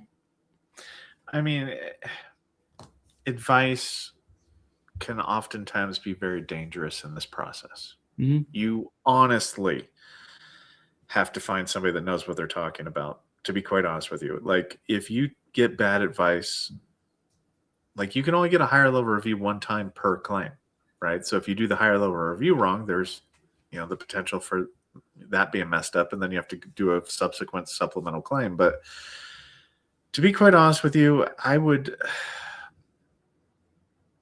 make sure that the person that you're speaking with is competent, and then you become more competent, you know, educate yourself. And that's the best example I can give. But yeah, I don't know. I don't have an answer for that, man. It's hard. Yeah, and we're also answering this without knowing the reason you were denied in the first place, which is critical to answer this question. So just keep that in mind here. Okay, so we have ATC says, finally, you two, right? I'm glad you used the correct two there. Appreciate that. It says, I'm subscribed to both y'all channels. That's all. Hey, thank you. Appreciate that. Thank you. Yeah, appreciate it. Okay. We have more. Feel free to dip out whenever you want. I'm just kind of winging. Usually I'm at church today. Sunday's a big work day for me. So we're snowed in. I hate the snow. I hate the cold. At some point today, I'll bring my girls out to play in the snow, but I'm dreading it. Begrudgingly. Yeah, we answered that one. Nothing like being dragged through the mud to get through my benefits for my 6th herniated disc, neuropathy, and PTSD. Every day is pain, and now I'm the bad guy because I'm getting paid. Yeah, don't. All the naysayers, you're just gonna have to kind of block them out, right? There's at some point in time you should turn off the TV and turn off the internet and just kind of, I don't know, hang out with your kids or your grandkids or your dogs or whatever it is you got going on. So, because look, man, I call him Lieutenant Dan, but Lieutenant Dan he kind of got a little cocky and let it out the gate that he's about shame. That's it. He wants you to feel shame. He wants you to feel sucky and bad all the time. And don't. You know, like, if this is a legal thing, we're legally allowed to have this. You know, a medical doctor determined that all of your benefits were service connected. A rater legally adjudicated it. There is nothing that you should feel shame about. Now, do I think you should go run into the rooftop and start screaming to everybody? No, because and this is apolitical, but times are hard for a lot of people. So whenever people are sitting down at the kitchen table and they're trying to figure out how to feed their families, and they look over at you and they find out that you get, air quote, free money, then that's where a lot of people, like, that's where a lot of the traction has, in my opinion, garnered from, is when people are looking at, they can't feed their families, and then, you're getting benefits. And at which point in time I go, okay, well, the recruiting office is right over there and you're more than welcome to sign up for it. Not to be a jerk or anything like that, but, it's not that we got things given to us, but I don't know. That's just me. I don't think you should feel shame or guilt about anything. I think that, just live your life, man. Yeah. Don't sweat it. Vera reopened claim because claim being closed early in error. Deferred conditions were denied. Hence why reopened. Now VA wants to sever 2 conditions, dropping me from 60 to 40. Okay. Wow. Rater looked at what was already partially rated. sever reasoning, awarded an error due to no service connection, which was a claim they skipped, and the deferred denied HLR submittal had to deal with the severed claim there. That's a lot. Did you catch that? Yeah, I'm tracking that. So, no, I mean, obviously, if they're severing it, you're going to get a proposal to sever. And I would go to a hearing. I would try to figure out the rationale behind the severing. Because a lot of the times, whenever you get a proposal to sever, it should be a long form narrative. And sometimes they don't do that. And it annoys me because they don't explain to you why it's being severed. Within the first 30 days of the proposal to sever, you're going to want to request for a hearing, and you will want to gather and garner as much evidence as you humanly can to support that it should have been service connected. It sounds like it's a situational thing too, where maybe the primary condition, I don't know. It just seems like there's a lot going on here, but that's my advice. Because if you request a hearing within the first 30 days of your proposal, they'll continue to pay you at I want to say 60% rate throughout the whole process. So at least you won't have a disruption while you're going through it. Hopefully your evidence supports you being rated at those things. If your evidence doesn't, then you can at least get paid 60% for a few more months while they, take it away, because rightfully so, if you didn't have the evidence to support the granting to begin with. I don't know. Yeah, there's a lot happening there. So, Is reevaluation and reductions done at a local level, meaning starting with your PA? I think you're talking about physician assistant here, like your healthcare side. And that answer is going to be no. I am so confused by this. I could be totally wrong on what you mean, but I'm pretty sure that's what you mean. So the answer to your question is no. No, your healthcare side does not start any of this process. Reevaluations are typically, for the most part, dead due to policy letter 21-01, which, in 2021, basically instructed the VA to stop doing reevaluations unless they're medically necessary, i.e., required as part of the 38 CFR Part 4, or in very, very niche situations with the rater not knowing, like, hey, look, I don't know what the hell you're talking about. Can you please, I need a new exam to figure out what's going on. But those are very rare. Yeah, the VA OIG slapped VA pretty hard over unwarranted exams for reevaluation. So that's actually something that went really, really in favor to the veteran community that I think is lost a lot. To the taxpayer too. I mean, do you know how much we were paying back then for exams that they were trying to find evidence of defraudery, but they didn't. We actually increased more than we did, and it was actually to the benefit. Some of the reevaluations were to the benefit of the veteran, which, I don't know, my conspiracy brain starts going nuts, in which we gotta put a stop to that. We're doing too many increases, Yeah. That's good. It's almost as if fraud is extremely, extremely minuscule within the VA disability claim process, but others would disagree with that. Although the facts are there. Anyways, are 100% P&T safe from the new rules? Yes, you're absolutely safe from that. For the purposes that you're answering the answer, or you're asking that question, the answer is yes. Outside of what we've already talked about for this situation, do you have anything to add as far as P&Ters and the VA SRD changes? I don't know how it's going to pan out, but my normal stance is do not file claims for additional things unless you have a desired goal. So if you're going for SMCs or something like that.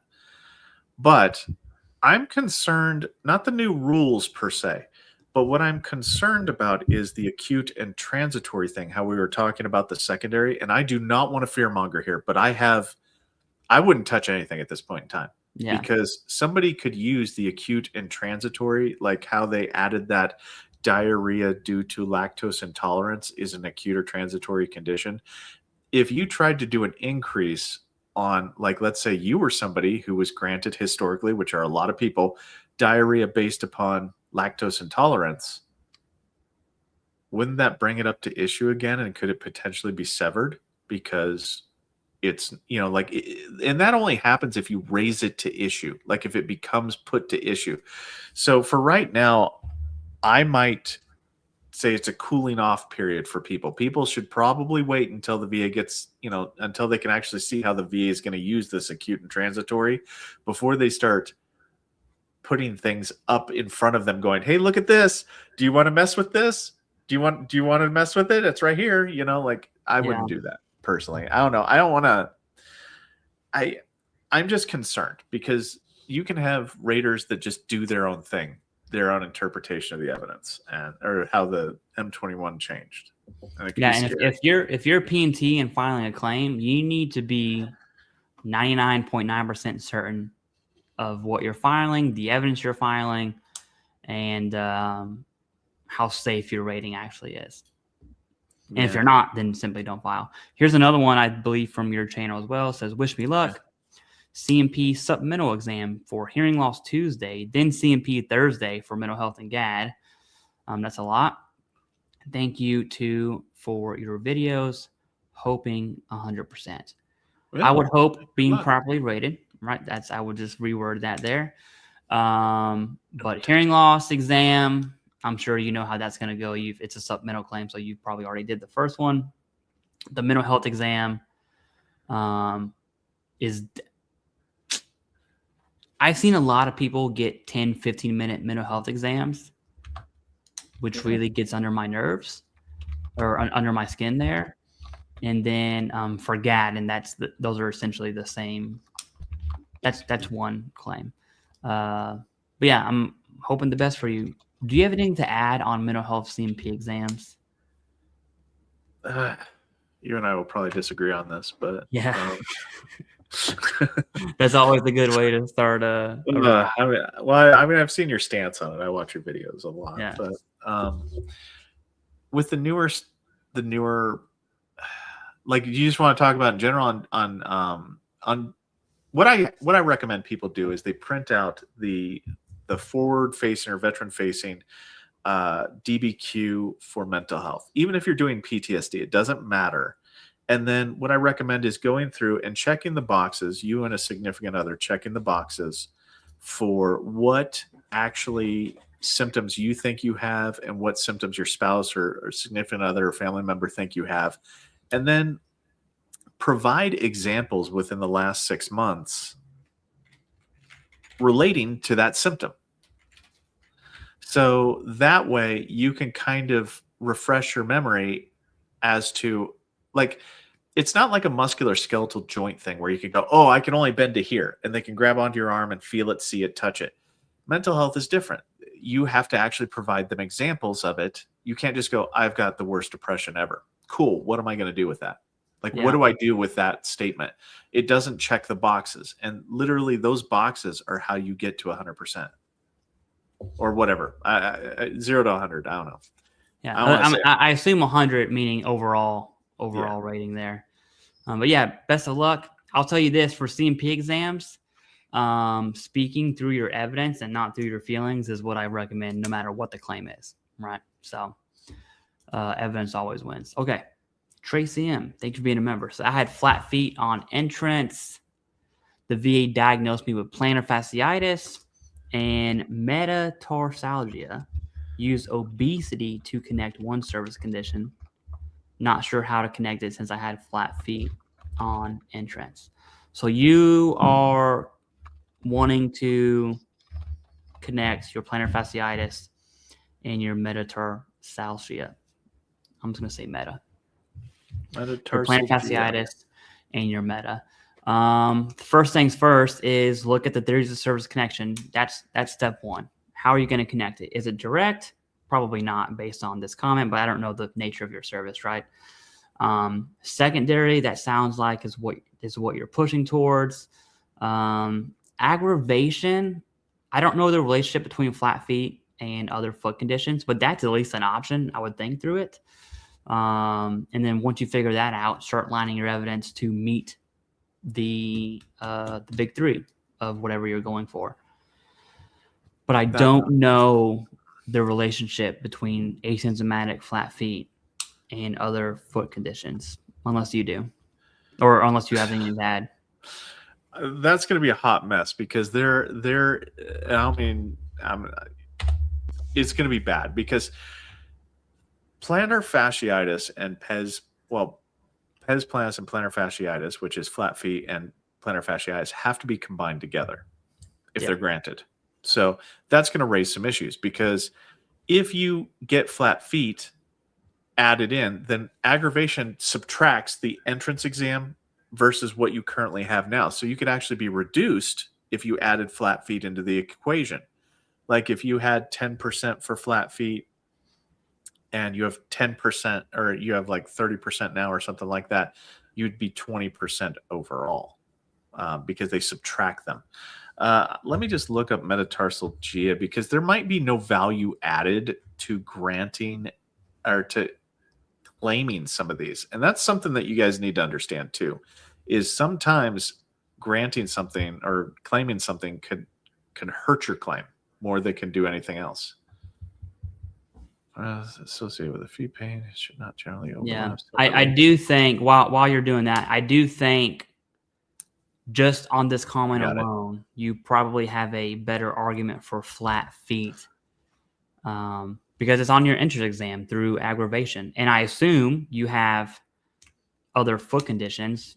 I mean, the logical assumption is that your flat feet got worse, right? And so that's an option. At least that's where my mind is at right now. So if you claim pes planus at all three of them have to be combined together. If you claim plantar fasciitis and metatarsal gia, those can be separately evaluated.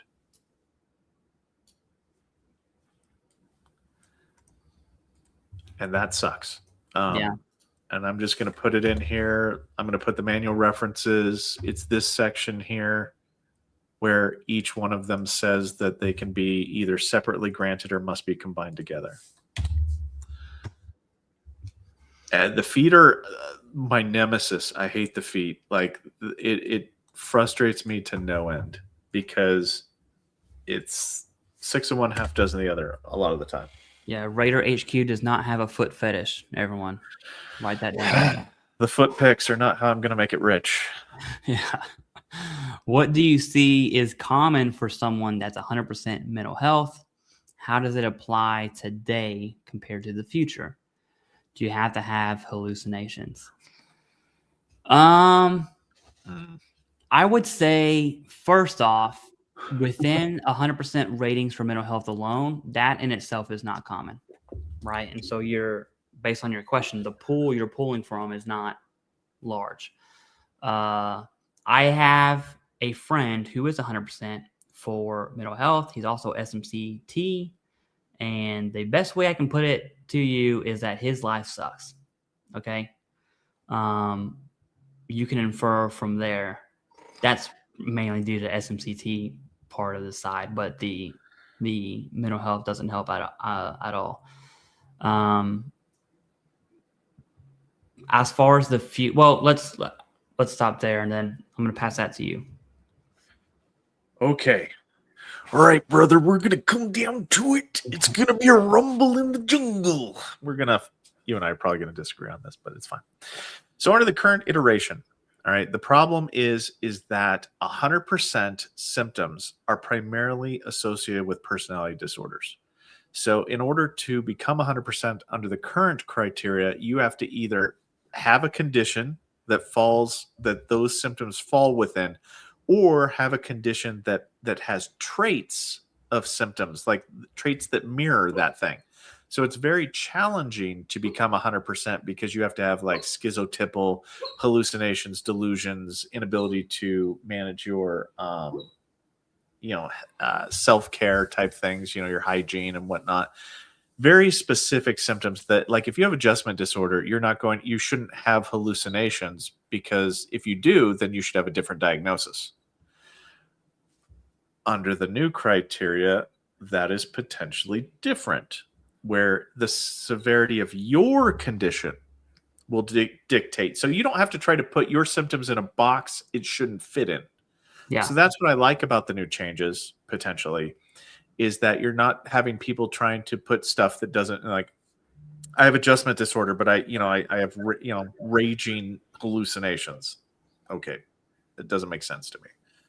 But so you don't have people trying to do that. So the examiners will be put at ease because the potential for malingering should go down. You're just going to be talking about how your own symptoms are, how severe they are and how frequently they are that severe.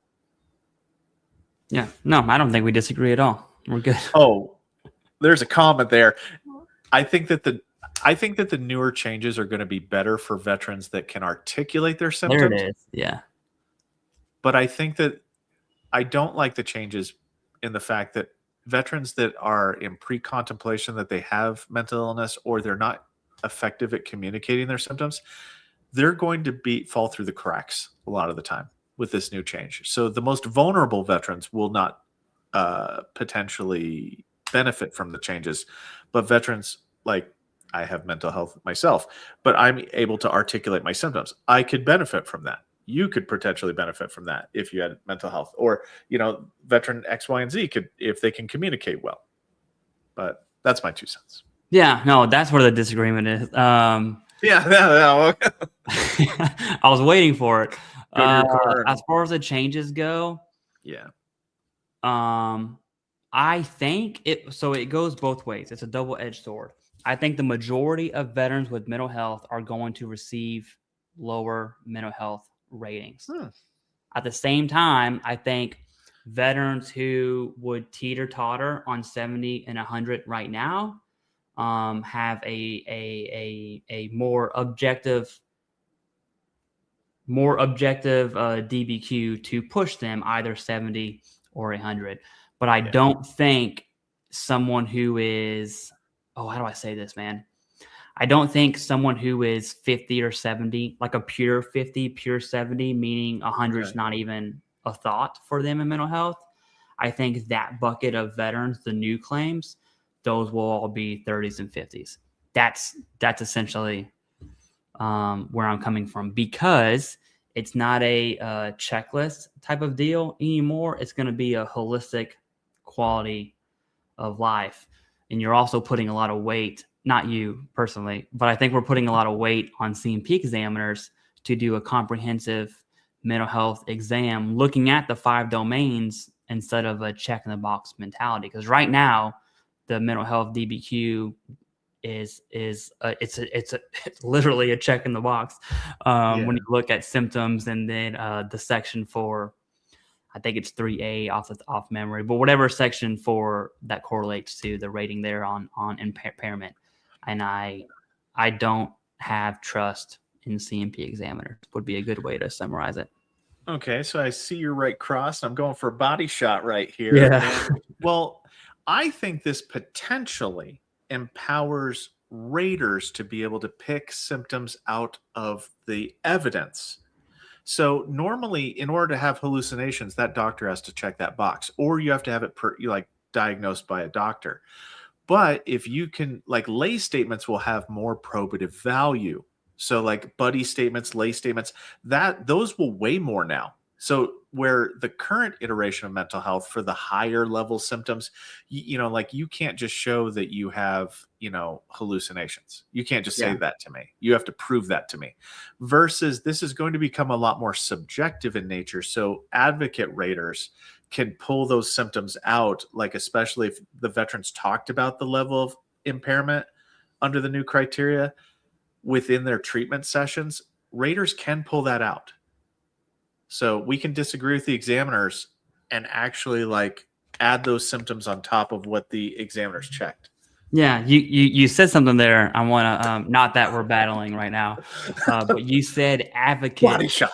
You said advocate raters, right? And so I think the same sentiment I have towards C&P examiners, a lot of veterans have a similar sentiment to rating VSO raters who who aren't Raider HQ. Let's just say that. And again, I want to go back to my petition of convincing Raider HQ to come out of retirement and go back to work at the VA. So who's with me, right?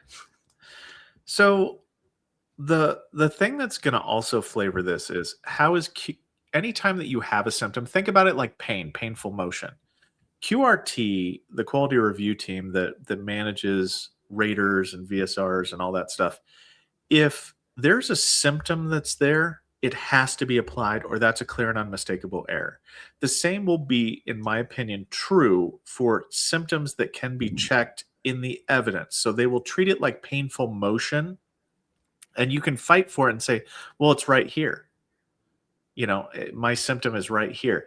And so that's why I'm saying that, like, the behaviors of the raters and the VSRs will be such that QRT will say, hey, look, why wasn't this, you know, at the very least, why didn't you defer it back and have the examiner account for those symptoms? Like, if they're going to discount it, they have to provide a rationale as to why they do. So it's true that it probably won't save the day, but it might give the veteran a couple of opportunities to let the rater kind of go, well, wait a minute, what about these symptoms? You didn't talk about these. So it might be second chances, and those might not pan out, but you know, I'm optimistic. I'm glad. I hope I'm wrong. I always say that whenever I discuss this. I hope I'm wrong.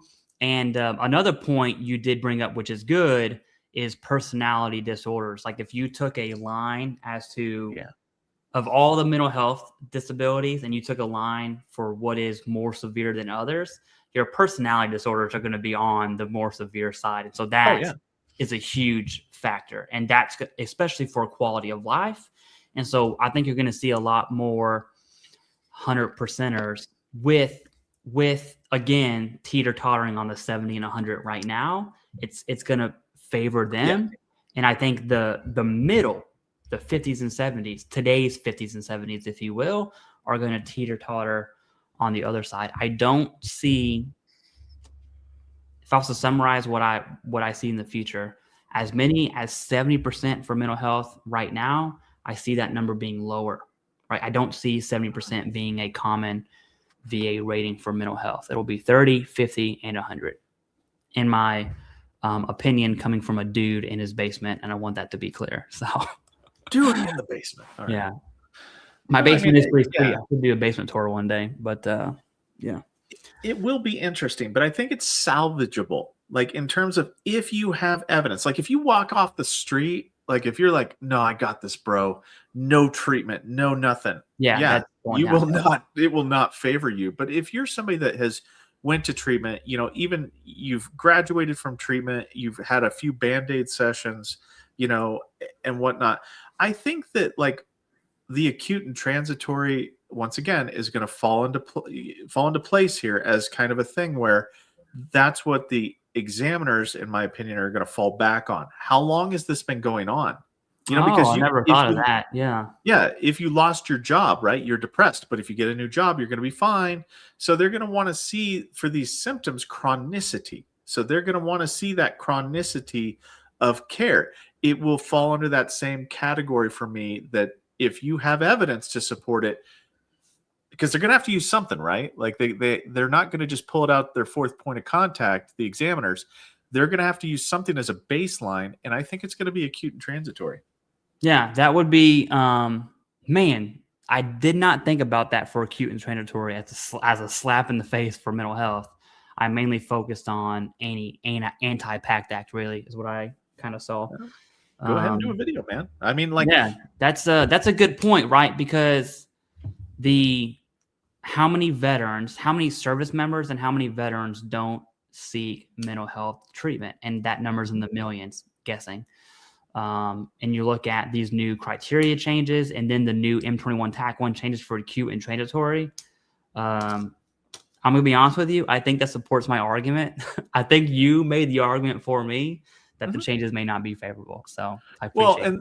They may not be favorable, but if you continue to build your claim and evidence and whatnot, then like if you file a claim and you've got no evidence, it will turn out the way it turns out. Yeah. So we have to adapt to the changes, unfortunately. And if we don't, then we're going to become victims of the changes. So, and if the evidence isn't there, you know, guys, I'm sorry, unpopular opinion, but if the evidence isn't there, it's not there. Yeah. You know, like Evidence you always can't. wins. Yeah. It always wins, and a lack of it always loses. We should probably Yeah. add that to the tagline. Oh my What? goodness. Okay, here we go. Thank you Two. for the super sticker. I know. I'll talk about my camera situation in a second. I'll change the battery. But we have this too. This man needs more batteries, people. We can do better than this. We can do better than this. If you Like, support can the channel. take that while I change my battery. Yes, I got it. I submitted a claim on January 13th, went to rating on the 16th, still there. Do you think it will get kicked back? Is it a good or bad thing? Thoughts? Okay, so guys, when you make these questions, right, I can only assume stuff. So if you did I assume you did a private DBQ and private medical opinion. If you did and it went to rating that fast, then that's a good thing. If you did not submit a private DBQ or private medical opinion and it went to rating that fast, then that's a horrible thing because it means that you didn't have enough evidence for an examination. So it's highly situational when you ask these questions. And I mean, like, I'll be honest with you, I'm speculating at best, but that's my thoughts. If you have a private DBQ and private medical opinion and it went to rating, great thing. If you had no private medical opinion and private DBQ, bad thing, horrible thing if it goes that fast to rating, because it means the VSR couldn't find enough evidence to warrant an exam and you're getting denied. Now, the rater in that second scenario where you did not file a private DBQ or private medical opinion, the rater still has the opportunity to review the evidence and disagree with the VSR and order an exam. But good or bad is situational depending on your circumstance. Yeah, agree with everything. All right, James G. This is the question that we had our boxing match on. Clarified. He's 30% now. He wanted to understand. Yeah, I will tell you this, and I made a video of this. I think this week or last week. I don't remember. The best place to be in for these changes is the middle area, right? Where they're going to push M21 TAC 1 guidance on effective dates and all that stuff. That's going to happen. And that's going to be like the gospel. Like once that is published, that's the answer, definitive answer, right? So we're kind of waiting on that. But the middle area is going to be based on that. And what it's going to allude to is essentially the time frame where you get both rating scheduled, right? So if you would have been 70 here, but you're 50 here, the VA is going to award you the more favorable, right? That's the best place to be in. And so for anyone who's rated now, or especially those who are rated now, if you just hold off on this increase claim for that time frame, that's the best place to be in. So assuming the guidance isn't absolutely insane, but I doubt it is. So the guidance can change also. Yeah. So that's the thing that I'm concerned about, like that. And that's why I haven't done too many specific videos about the specific changes, because they could still change their mind. And it's just my own personal thing. I wait until something comes out and then I just kind of, this is how we're dealing with it. GC Jarhead, you stay away from my coffee. Yeah, yes, I saw that comment. I was pouring coffee. Yes, leave me alone. It's a love of mine. But yeah, so we don't know what the changes specifically could be, because they could alter them. I mean, they have the power to do that. They could, like, how it's going to formally come out in the M21 could be different a little bit to what they put out to that general review, you know, whenever they kind of did the public comments on it. They could alter it, because they opened up the public comments twice, or once after they did it, they opened up public comments again, which indicated to me that they were making some kind of adjustment to it. And, you know, because they don't normally do that. They don't open up comments to something twice if they're not going to change something. Yeah, I think putting on my conspiracy hat now. Yes. So the compensation review really started with the VA in 23. It was the conversations happened long before that, but the VA started implementing that. And when you look at the GERD changes, one of their reasonings they explain, like if you look at the VA SRD changes, which is like 50 billion pages, somewhere in there in small text, it talks about how the thought process on making GERD with esophageal stricture was through the lens of compensation loss, meaning like your regular heartburn like symptoms, there's no compensation loss. Therefore, we have this criteria. And so the compensation loss lens started with GERD. And then we see that come to fruition really in sleep apnea.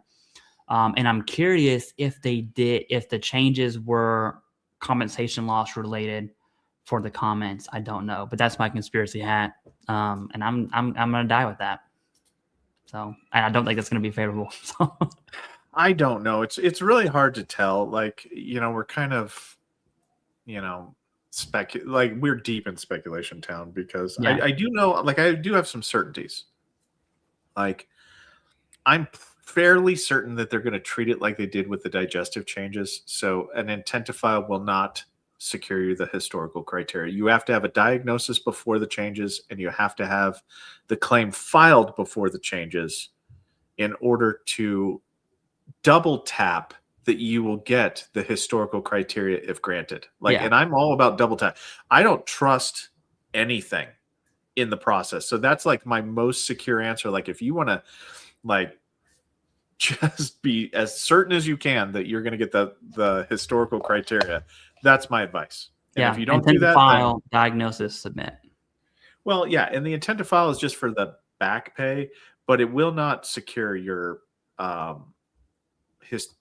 it will not secure the historical criteria because it only does that when it's a liberalizing law. And this is not a liberalizing law change. All right. How long does it take to win scheduler IU? I'll be right back if you can take that one. We don't know. We don't know. Like that's okay. How to win it?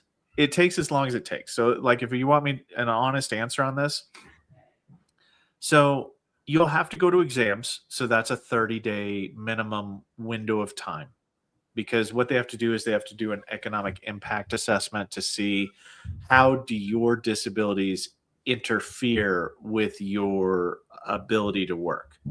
They will also, depending on how you claimed it, sometimes like you'll claim it on a 526EZ and they need I want to just say 8940 form. They need you to have that. So sometimes you can get additional development. And then on top of that, you can have it to where they have to send in the 4192 forms to your employers. So it can take a few months, like 4, 5, 6 months. But it also depends on if it gets assigned to a regional office or not, if it gets assigned to somebody right off the bat. So it all depends. That's my best answer to that. It's not going to be like something that you can actually bank on a specific time period. There's too many moving parts. And this is why I will say, if anyone is helping you with your claim and they guarantee anything, any kind of time period on something, they are lying to you, because nobody can guarantee a time period. Nobody, not even the VA itself, can guarantee you a time period. So just keep that in mind. And I have my one current group of people that I'm not too happy with, because they like to guarantee stuff like, oh no, if we do it, we get it done in 2 months. Sure you do. Sure you do. No, that's not true. That is a lie. And I'll go, the claim, one of the claim company things that bother me, there's a few, but the main two are promising timelines. Like if you go with us, it's 2 months or less or whatever. That's insane. And then the second one is CNP exam prep. Hey. Yeah, I'm not a fan. Like that's a step too far. Like, to be honest with you, that like the CMP exam prep stuff, that looks sketchy on the surface to the point where it, like I wouldn't feel comfortable having somebody do that level of exam prep with me on my claim. Like if I was filing a claim, because just think about what's happening with that very public group of that's under litigation currently, because they had a built-in DBQ process thing. Every single like if that comes out negatively, like if they get the book thrown at them, every single claim that was worked by that particular group of doctors will get readjudicated, will get reviewed, they will go back, it will not be nice. And so like it's a cautionary tale like to do that. Now, I'm not going to throw anything out there just saying that like how veterans go about getting their DBQs completed, that's fine. If they want to go through a private company to do their thing, that's okay. But whenever you have these like it's built into the process type thing, like that's where it weirds me out, because if it's built into the process and it's a completely encased thing to where, you know, we're doing 7 times your back pay, but we also have these doctors who are going to be clearly objective, you know, like I don't know.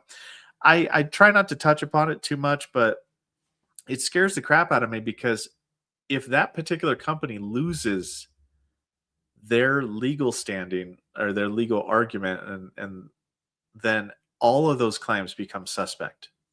The thing that's different about that litigation specifically, yes, is it's not a matter of fact if they can practice their business or not. Yeah. Which we have seen has failed in the courts, even most recently 2 days ago with VA Claims Insider. I will say it. I don't care. I'm not going to say it. But the litigation with Veterans Guardian, it's not about if they can operate or not. It's about them defrauding the government, which is a total different. We're not talking about the VA. We're talking about the basis of defrauding the government. And you're right. I think it boils down to these ingredients that companies set themselves up with.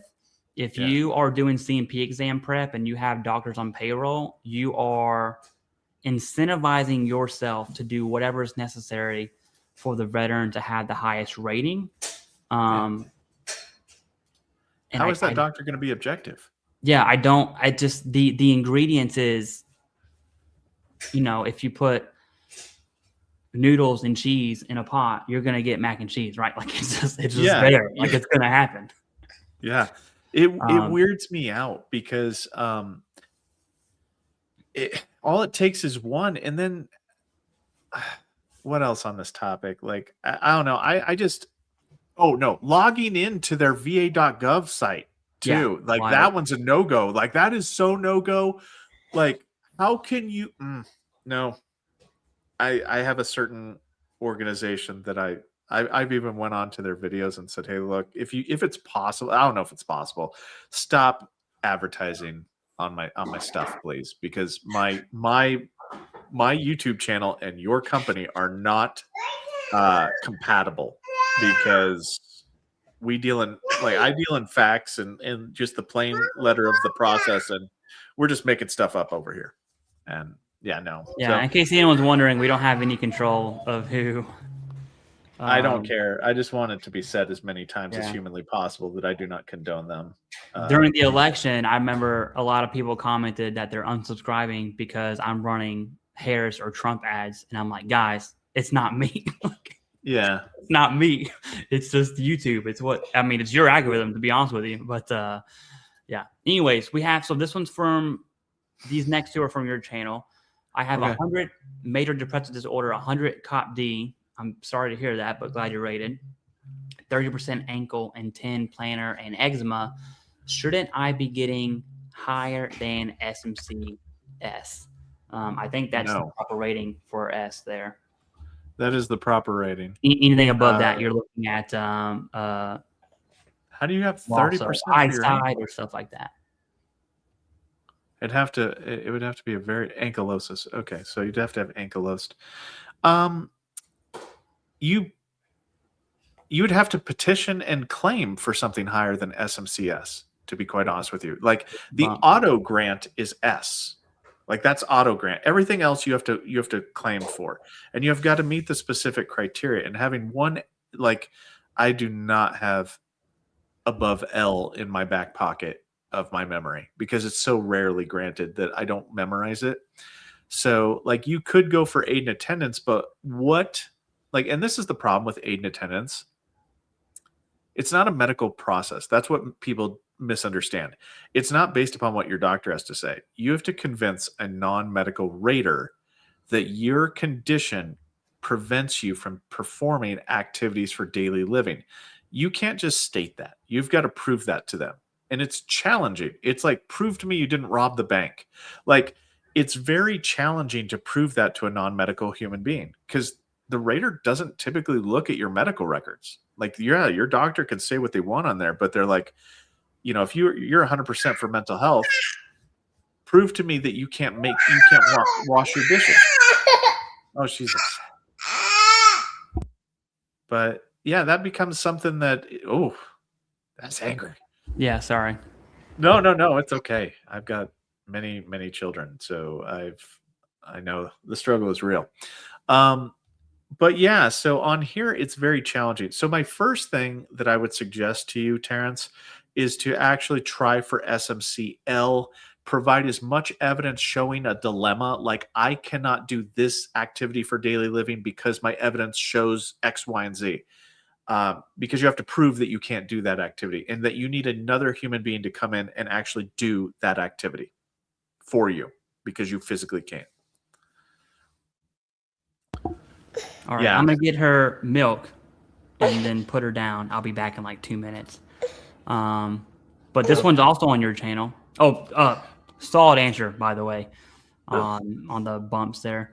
But Francis, yeah, from your channel, says all my diagnoses through VA medical. Do have personal DBQs, also medical notes for all, and Nexus for single secondary. Other claims are for increase. Sorry about having all the details. Just thought 3 days is too fast. Oh, from his exams. Oh, okay. Yeah. So you did have medical nexus, and you did have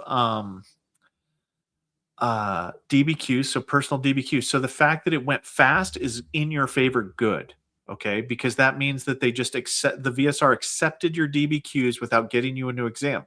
Now, for everything that you have a DBQ for, a private DBQ and a private medical opinion for, if you did get an exam for those things, it's not a good thing. If you didn't get an exam for those things and you had private DBQ and medical opinion and went to the rater, it's awesome. So, not a bad thing. And I would like to do a shout out to H-Town Vet. He is here. I saw him earlier. He's a really cool YouTuber. I also saw that the Salty Old Marine was here at some point in time, so I would like to shout out to him too, and take the time to plug both of their channels. And if you want to, you can go find the Salty Marine, and we've got nothing but salt. And you can kind of, go check them out too. If you like, my content or the Civ Divs content, you might like their content. Uh-oh, we got a new host, I think. I saw her come into the view for a second. But yeah, so, go to H-Town Vets, H-Town Vet Northside's channel, the Salty Old Marine, the Salty Marine. I like to spread the wealth, to be quite honest with you. That's why I say I'm not very good at YouTube, is because I like to promote everybody above, below, and sideways. As long as you're putting out a good message, you don't have to be 100% accurate, or, it could be just, you're talking about stuff. As long as you're not scaring the crap out of people, right? Like, that's what I hate. I hate it when people, they're coming after your 100% rating. Okay. I mean, I know that things are changing and change is scary, but that's a little much, man. Like, how are they? Or you'll have somebody that says that, and then they go and they're like, they'd never tell you what's happening. They just scare the crap out of you. They don't provide any support of their statement. That's why hold on, let me see here. What's JSMC? Please restate your question in the comments section here, and I will get to it while he is making that bottle. So if you could just copy and paste that, or if you could resubmit it. Did I get 800 in a week? I think I got 800 in a month. Disrobe crown.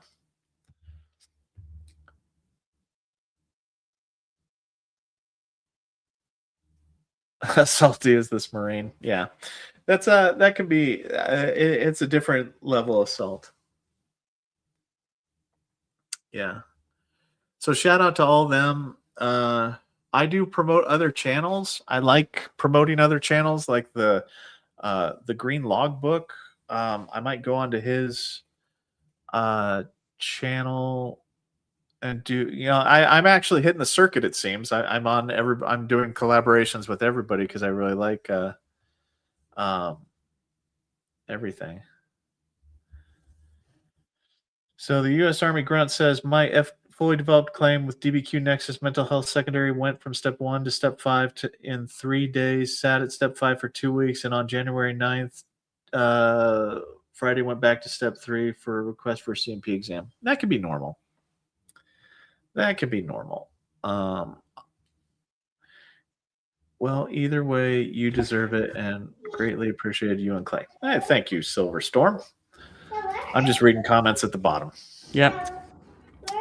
I'm back. She's not. Okay. Why is insomnia, PTSD, and other mental health all connected? Because the VA doesn't rate. She went 9-9. The VA doesn't rate diagnoses; they rate symptoms. Okay, meaning if you claim something, they will figure it out. And I say that in a manner so that the veteran can understand. It's your symptoms that matter, right? Also, 38 CFR 4.14 for pyramiding. There's a lot of comorbidity among mental health symptoms, so they overlap so much that it's nearly impossible to separate them. Like PTSD, in order to have a diagnosis of PTSD, you have to have insomnia and other mental health symptoms, that are disabilities that they themselves are symptoms. But you can actually get eating disorders currently. You can get those separately granted from other mental health conditions. So, yeah, so there is an exception there. Like with everything with the VA, you can get eating disorders separately granted than you can other mental health conditions. I think it would be cool. I think I said it yesterday too. It would be cool to have PTSD, combat, non-combat, and MSD, to have its own rating scale outside of the general rating formula. That's they'll never go for that. Yeah, I know they won't. But I think like if I was king for a day, I would probably do that, and I would have a personality disorder one, like for your more severe ones, and then a general rating formula for your GAD and MDD and all that. But there's no basis in me saying that outside of I just want it. So, and then we have another one here. Thank you for being a member. It says, will submitting SSDI documents help with IU claim? So part of the process whenever a TDIU claim is completed is that it'll look good on you. Is that sorry, I can't help myself. So what happens whenever the VSRs, whenever they start processing a TDIU claim, one of the first things they do is pull up your SSDI, and then they request all the records from any SSDI grants, like any medical records. And that does weigh in the process of deciding TDIU are those exams. So yes, submitting them are fine. We will get them regardless. But yes, submitting them it actually helps. Yeah, when you look at SSDI, I see a lot of I don't know if you're on TikTok or not. I would recommend against it. But there's a ton of, how on YouTube there's a ton of veteran creators like us, Jason from Veterans Info Tap, all the other ones. There is way more. Thank you.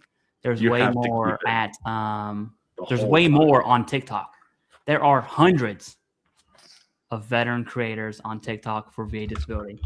And you think YouTube is bad? Oh my goodness. Some of this advice coming out of there is at the bar to have a platform on TikTok is a lot lower. But a lot of videos say all these benefits veterans can get. Like you can be 100% and get SSDI and do all this stuff. And it's like, well, really, when you talk about SSDI, you're primarily speaking to those who are IU, right? Not fully, not completely 100%, but for the mass majority, you're speaking to IU. So just wanted, I don't know why I thought that, but I did. Anyways, TikTok is bad. I was in Iraq 08 and 09, and I'm trying to file PACT Act claim. How does that work? The good news is you just submit the claim, right? I am a huge fan of front loading, like that front end submission is all on the veteran.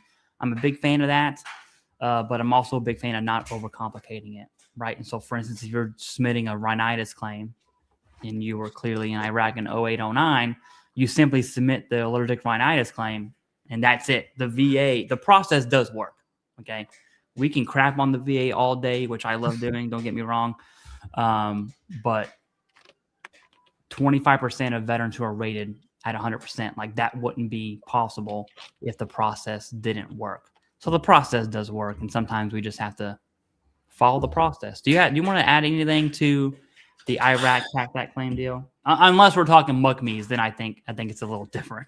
Yeah. Well, but for yours, I assume he means presumptive for stuff like that. Well, I think that the thing that you would want to do, Corey, is you want to become familiar with the TERA theory for service connection. So what it takes to be granted under TERA, TERA, what it takes to be granted under 38 CFR 3.317, and what it takes to be granted under 38 CFR 3.320. Because I would become familiar with those three things, understanding that two of them are presumption. Well, one's presumptive, one's quasi-presumptive, and one needs a medical opinion. Figure out what that is, and then claim to whichever one is presumptive first. Don't because sometimes how you claim something can actually interfere with the process. But yeah, that's all. Yeah. Especially if you're on the presumptive side, it's just no. I wouldn't sweat it too hard. All right, I don't see the MJ Major Richard Starr Act going anywhere. They're going to try to cut, not increase. That would be in the billions, if not hundreds, if they make it retro. It would be PACT Act on crack. So the Major Richard Starr Act is about 54,000 veterans, I think it would apply to, which is crazy when you think about it, because it won't go to a vote because of the inability to fund it. But that's a different. The Major Richard Starr Act is dead. Okay, it's dead in the water until it's put on the floor to vote. So that's it. There's nothing to talk about. I disagree on your response. The new criteria does not account for SI. There is a connection between financial stability, mental health, and finances. I mean, the criteria looks at it's a holistic. It's a lifestyle review that's more objective. Yeah. And if you have SI, that's not going to be a symptom on its own. There's going to be other things. Holistic. But it would impair things, like SI, SI itself could impair things like your social dynamic. It could cause a wedge between you and your significant others, so it could affect your relationships. Once again, it comes down to how well you can communicate and make that association between how that symptom impacts your life. If you are not able to articulate that, then yes, it will not benefit you. But if you're able to articulate how that symptom impacts your life, then it could benefit you drastically. But I don't SI itself, I don't support saying that you don't need that in order to get a higher evaluation. Because that was one of the problems that I had, is that there seemed to be this reinforcement that you need to say that you have SI in order to get to 70%. And it's like, no, that's not true. You don't need that. I mean, if you had that, you could use that symptom, but you don't need to have that. So I'm not a big fan of pushing the need for SI symptoms. Yeah. Trying to not get flagged by YouTube's algorithm here. Yeah, I keep saying SI, so. U.S. Navy sailor says, congrats on 20 million views. Thank you. Channel is very informative. Can't tell you how much. I really do appreciate it. Raider, mark my words. You will be. Thank you so much. He made me food, everyone. Oh, that's awesome. Thank you. Okay, thank you.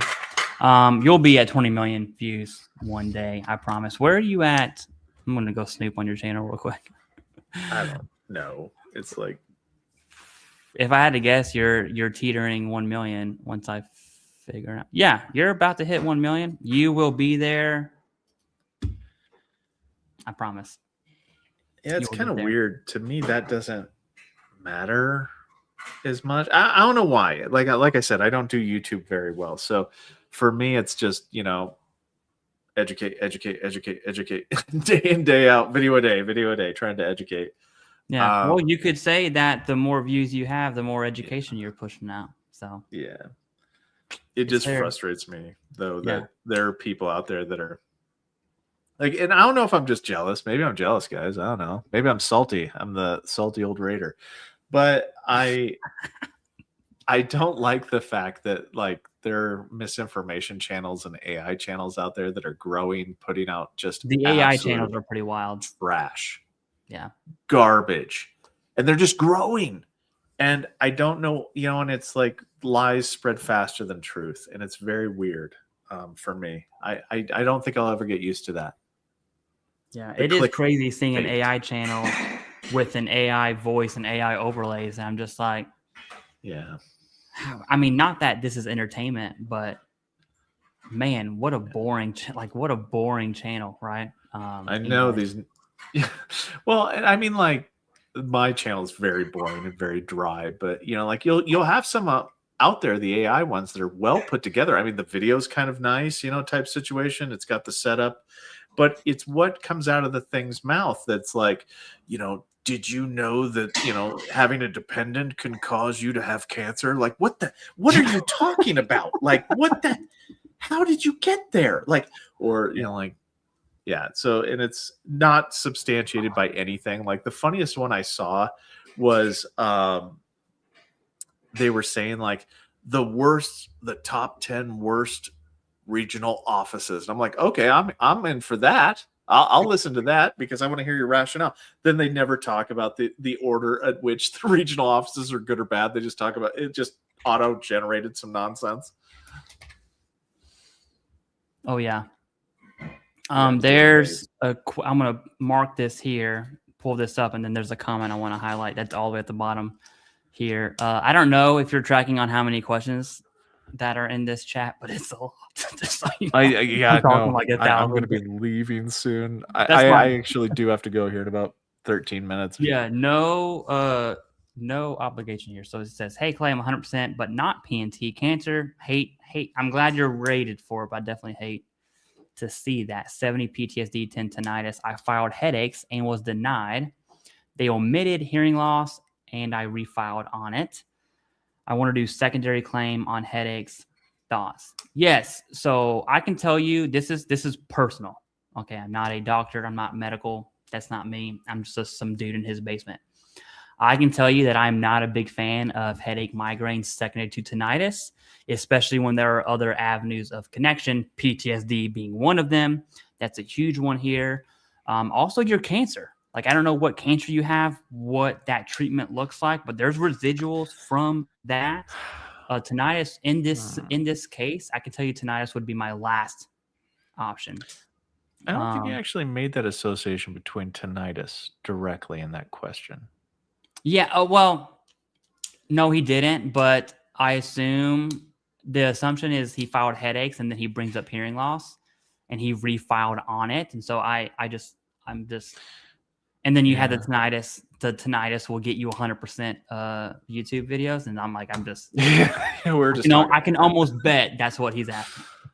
I can see actual, like either for cancer treatment or something like that, like if you have Yeah. chemotherapy or something, Agreed. headaches are a lot of the times associated with that. So that's where my mind went to first. And then I went, but it's a little premature for you to file that, because if it's due to a treatment, those headaches, if you're trying to do it that way, would be part of that 100%. And you can't break them out until the cancer resolves and we get the residuals. Then yeah, headaches might be, prostrating headaches might be secondary or might be part of the cancer treatment or secondary to the cancer treatment. What is that? Do you see that in the chat? That thing that just those dropped? are. Is that a lira? What is that? You mean What the currency is super that? chat? Oh, I think it's it has a P on it. Is it peso? I don't know. Scott Mole 9483. Thank you. Thank you. Yeah, regardless. Thank you. But the P caught me, so I'm sorry. I kind of squirreled there for a second. It's peso. Ha! It's peso. Man, okay. I'm a genius, dude. Okay, no, I'm kidding. I've never seen it before, so okay. Yeah, thank you very much. Philippines uses pesos, right? What? I don't know. There's a lot of Marines in the Philippines. Let me tell you this. If my life ever goes sideways, you will see me in Thailand or the Philippines. And I mean that. All right? Yeah. Coming to you live from the Philippines. Yeah. Scott, I just sent I saw your email. I got it. I appreciate that, by the way, for sure. And I also want to highlight someone else here. She just popped on. Her name is Jackie. She's one of the TikTok creators, not the ones I was talking about. And you just talked some smack. Not okay, all right. Not the one I was talking about. But most veteran creators on TikTok are absolute garbage. Like really, and I know they have good intentions. I know they're doing their best. Yeah. But are they dancing while they do it? No. Well, some of them. Okay. Especially when it's like they're flaunting their 100% PNT, but that's a different. That's a different thing. But for the most part, the bar for the knowledge on TikTok just isn't there for the most part. But Jackie's solid. She's actually she's a CMP examiner. Oh, I think she's an NP. Oh no. She got a lot of letters after her name, so I don't know. But she's cool. I'm probably doing a live with her, and she's a CMP examiner. So that's. She didn't believe to trigger her that it was the real me. Yeah, she said, "I'm the boogeyman. I'm a CMP examiner." Well, we don't insufficiency versus clarification. Yeah, we don't hate you. We just hate CMP examiners. Yeah. What do you think about insufficiency versus clarification? Yeah. That's a big one there. But we will have that live. And so I'll get with you, Jackie, through email, and we can kind of cross that bridge. I need to go. I'm excited. So I had a CMP examiner on this channel a long time ago. And he said some pretty wild stuff. I'm not going to lie when it comes to what he sees in the claims. And he gave his opinion. And he didn't do it anonymously. And then the next day, the hammer fell. The next day, he was like begging me to take it down. And so out of respect, I definitely took it down. But man, part of me wishes I had a recording still.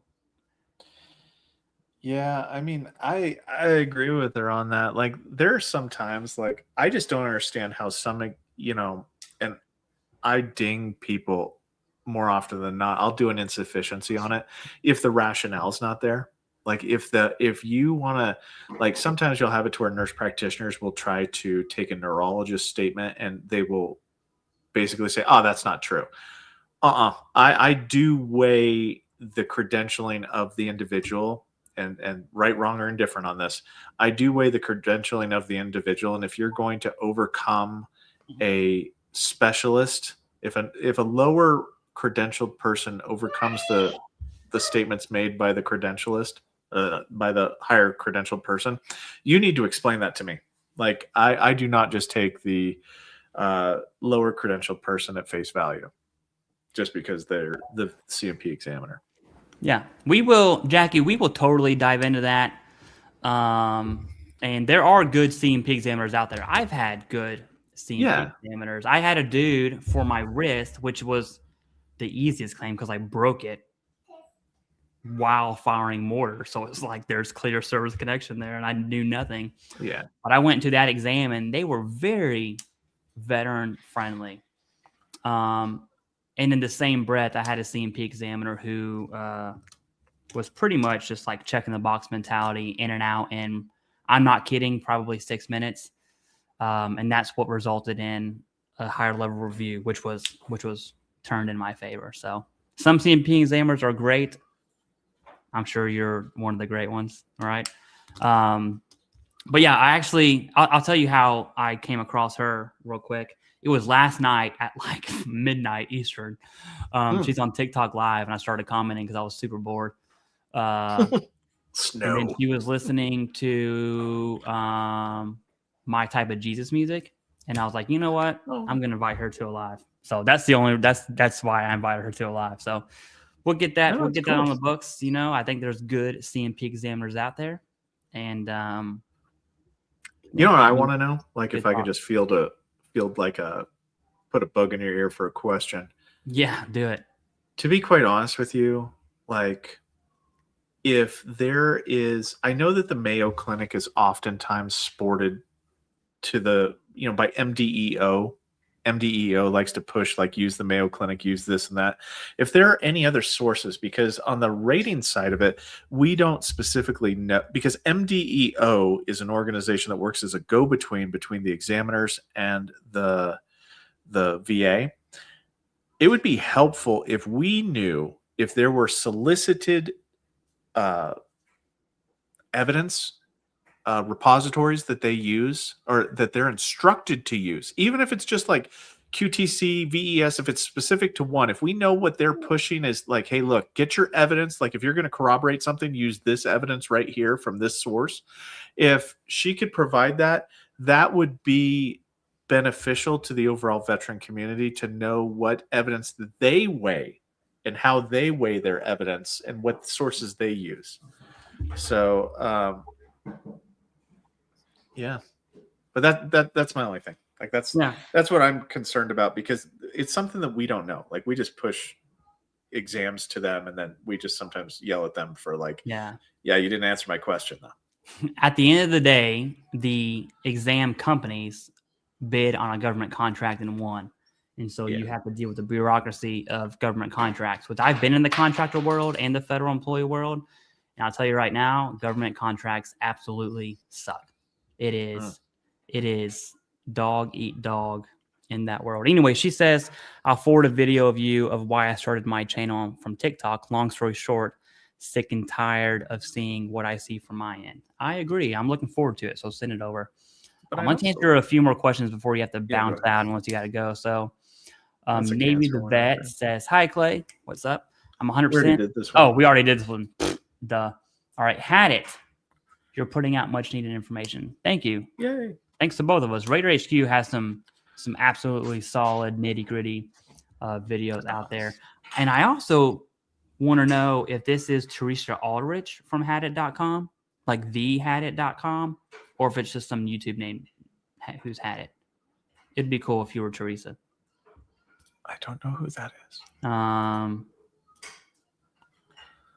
Because then it's like, oh, this person's a member. It's like that's not even a pleb comment like this one. I'm joking. That's a joke. Anyways, Sailor Jack, I'm so sorry. Go ahead. Have you and your company helped any IU veterans become 100% scheduler, veterans who are concerned? I can tell you this. That's your question. Yeah, I'll take that one alone. You can look at the post on my channel, and I post like success stories, and I think 2 of those posts are for IU people specifically. At least one of them is. So to answer your question, the answer is yes. But it's not like we don't go for anything. We go for being properly rated, whether that is IU or 70 or 30 or whatever. That's the goal there, but you're kind of putting me in a weird spot asking that question right now. Anyways, had acute renal failure in basic, but VA won't give me service connection. Diagnosed with PTSD by 2 psychs, but VA won't rate me. What the heck? I tell you this, it's impossible for us to answer that without knowing the reason for denial. You have the diagnosis, so it's not that, which tends me to lean on the in-service stressor side of the house, or lack of, should I say. So it's difficult to speculate. Do you want to add anything? So for the acute renal failure, the term acute, obviously you'd need to show residuals of that. So that's where the videos, like I think a lot of content creators have done videos on this new acute and transitory changes. You would have to focus on residuals from it, because the fact that it was acute renal failure means that it got better, but did you have something, some residual from it? Prove that and you will have a better claim on your thing. Now for the PTSD, the stressor, the reason why the VA will not rate you has to do with either element 1, element 2, or element 3. Okay. For PTSD, element 1, you have that, obviously, especially if you have favorable findings that you have PTSD. The problem is probably going to relate to your stressor, or whether or not the CMP examiner believes that your PTSD was caused by something other than your claimed stressor. That's where the problem is. So element 2 is going to be the problem for you for your PTSD. You've got to figure out, go to a VSO, see what the DBQ said, because that's going to give you, like, that's how you fix your problem. You have to see what the DBQ said and where they said you failed, to meet element 2.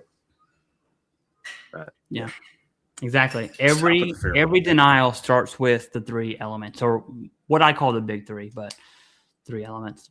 Yeah. I think we're here. Okay. Want to sign up? Yeah, I know. This is a really weird. I should read these before I push them up. Just email me. We'll talk about it. I paid a company to help me file a claim. Wish I had did some YouTube first. Your videos have been far more helpful than the company. That's the yeah. What I think what people are missing here, okay, is that it is 100% within the realm of reality, not even possible, of the reality of your life to file your own claim and be service connected. The VA process does work. I will crap on the VA given the chance. Okay. I find joy in it, actually. It's funny when I do it. But I also give credit where credit is due. And the process does work. Like Raider HQ was part of that process. Clearly, it does work. You have 25% of veterans who are rated are at 100%. The process works, period.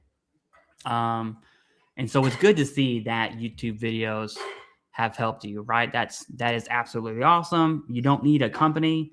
Now, some people don't have the bandwidth for that, and I think that gets on a more application basis.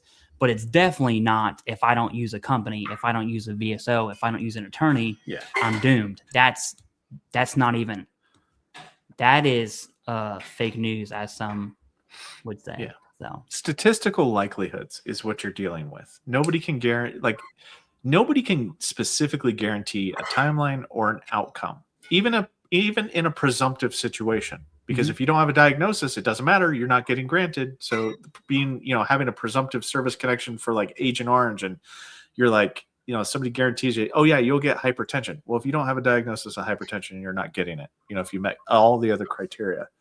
But it also comes down to, and these are kind of my final thoughts because I do have to go here in a second, but whenever you're reviewing anything from a YouTube content creator down to a company, what value added are they giving? Like with yours, you have never worked at the VA, but you're the closest to somebody that's like you provide answers because you've done the research, you've done this and that. And I do actually support your channel in that respect, of that I'm highly impressed with the amount of information that you have gleaned from the process. Like you would do well in becoming a raider. Like if you wanted to become a raider, you would do well because you've kind of adapted to the thought process, which is kind of controlled chaos craziness. Yeah, I appreciate that, but that's never happening. Well, no, but I'm just saying, like, what? No, they don't take any kind of offense to highlighting anything. No, it doesn't matter. But I just want to say that, like, that's kind of the look for, like, people that support their situation, or they make a statement, they support it with facts, they support it with evidence, they cite things. Like, there is a lot of misinformation going out in this community, and it is hard to fight. But the same thing with the companies, right? What do they bring to the table? You've got to ask yourself that. What, like, do you take your mechanic to somebody that's, not, what are they bringing to you? Like, we've never fixed a car before, but we're pretty good at it. Like, okay, what's your claim to fame? I always tell people that, like, research who you're going and why should you go through them? There is I don't know if I want to say this, but there is a company, I won't say their name because I'm a gentleman, but it's the same company that I've said that I keep talking about, where they'll say, like, we have a 97% success rate. Okay, I find that hard to believe because the VA itself doesn't have a 97% success rate on doing the right thing on any given time. Yeah. So how can you guarantee something that's not even statistically factual within the VA itself? I don't know. You're going to get me going. Not you, but this conversation on that topic. Yeah, no, they're it's like paying it either for works or a doesn't. claim company is highly individualistic, and you can either do it yourself, or you can get a little push. That's Billy what Hartman. I would. And it would be my last option. My first option would be this: can I do it by myself? The answer is no.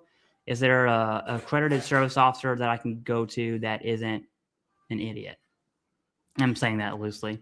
If the answer is no, then I think you start considering that. The issue is these companies reverse that order, where it's like, hey, if you don't do this now, if you don't hit me up and let me help you, you're doomed.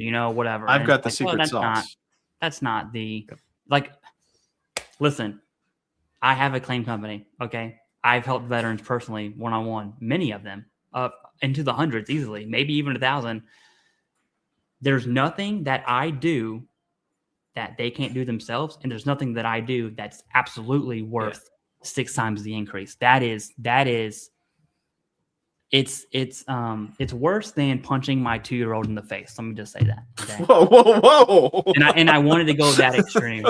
I know you have to go. I'm going to end the stream as well. We have a last donation from Billy Hartman. He's also a moderator on the Civ Div Discord here.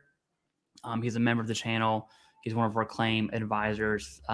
Not that that's a PG topic right now. But anyways, he says, thank you for what you're doing for us veterans. And that is on your channel. So congrats to Raider HQ. Yeah. And to be honest with you, like, I try to keep my channel neutral, because even though, like, I've went with, did a collaboration with Mr. Dwayne Kimball, I have done collaborations with people who are, but see, I try not to mention the whole, I don't endorse, I'm neutral. I'm Switzerland in this environment. So we're talking about how to get more information out there to veterans. And I like the fact that, you keep it neutral, and, the questions came up, and so. Yeah, well, thanks for coming, especially last minute. In case anyone's wondering, this was not planned. No. I hit him up and was like, hey, it's Sunday. I'm snowed in. If you want to go live, here's the link. And then he joined. So that was about it. All right, Raider HQ, thank you for being here. I appreciate it. Any last parting words, and then I'll end the stream on you. No, thank you for having me on. I appreciate it. I'm gonna probably do a live stream tonight. I might cancel it just because I've done one today, and I'm kind of whoa. Yeah, you see that? You don't have to do that. You don't have to do that, Billy, especially with what you do for me personally. Wow. But I definitely appreciate that. But I don't like being left out. So hey, everyone gets a trophy. That's the age we live in. Actually, real quick though, I do want to say, look, I do have an email, and yes, the Civ Div did use it, but guys, I have gotten away from the email because you guys send me stuff that is very specific. It's kind of borderline inappropriate at times, just because I shouldn't have. Please don't send me stuff. Like I've turned off the email for everything, but like I'm not going to review stuff for people. Okay, the videos are about as far as I'm going to go with that because people were overwhelming me. I've got like 800 unread emails in my email thing. And you know what's funny about that is the same what you're doing. I was in your spot. I had an email. I was answering every comment, every email. Yeah.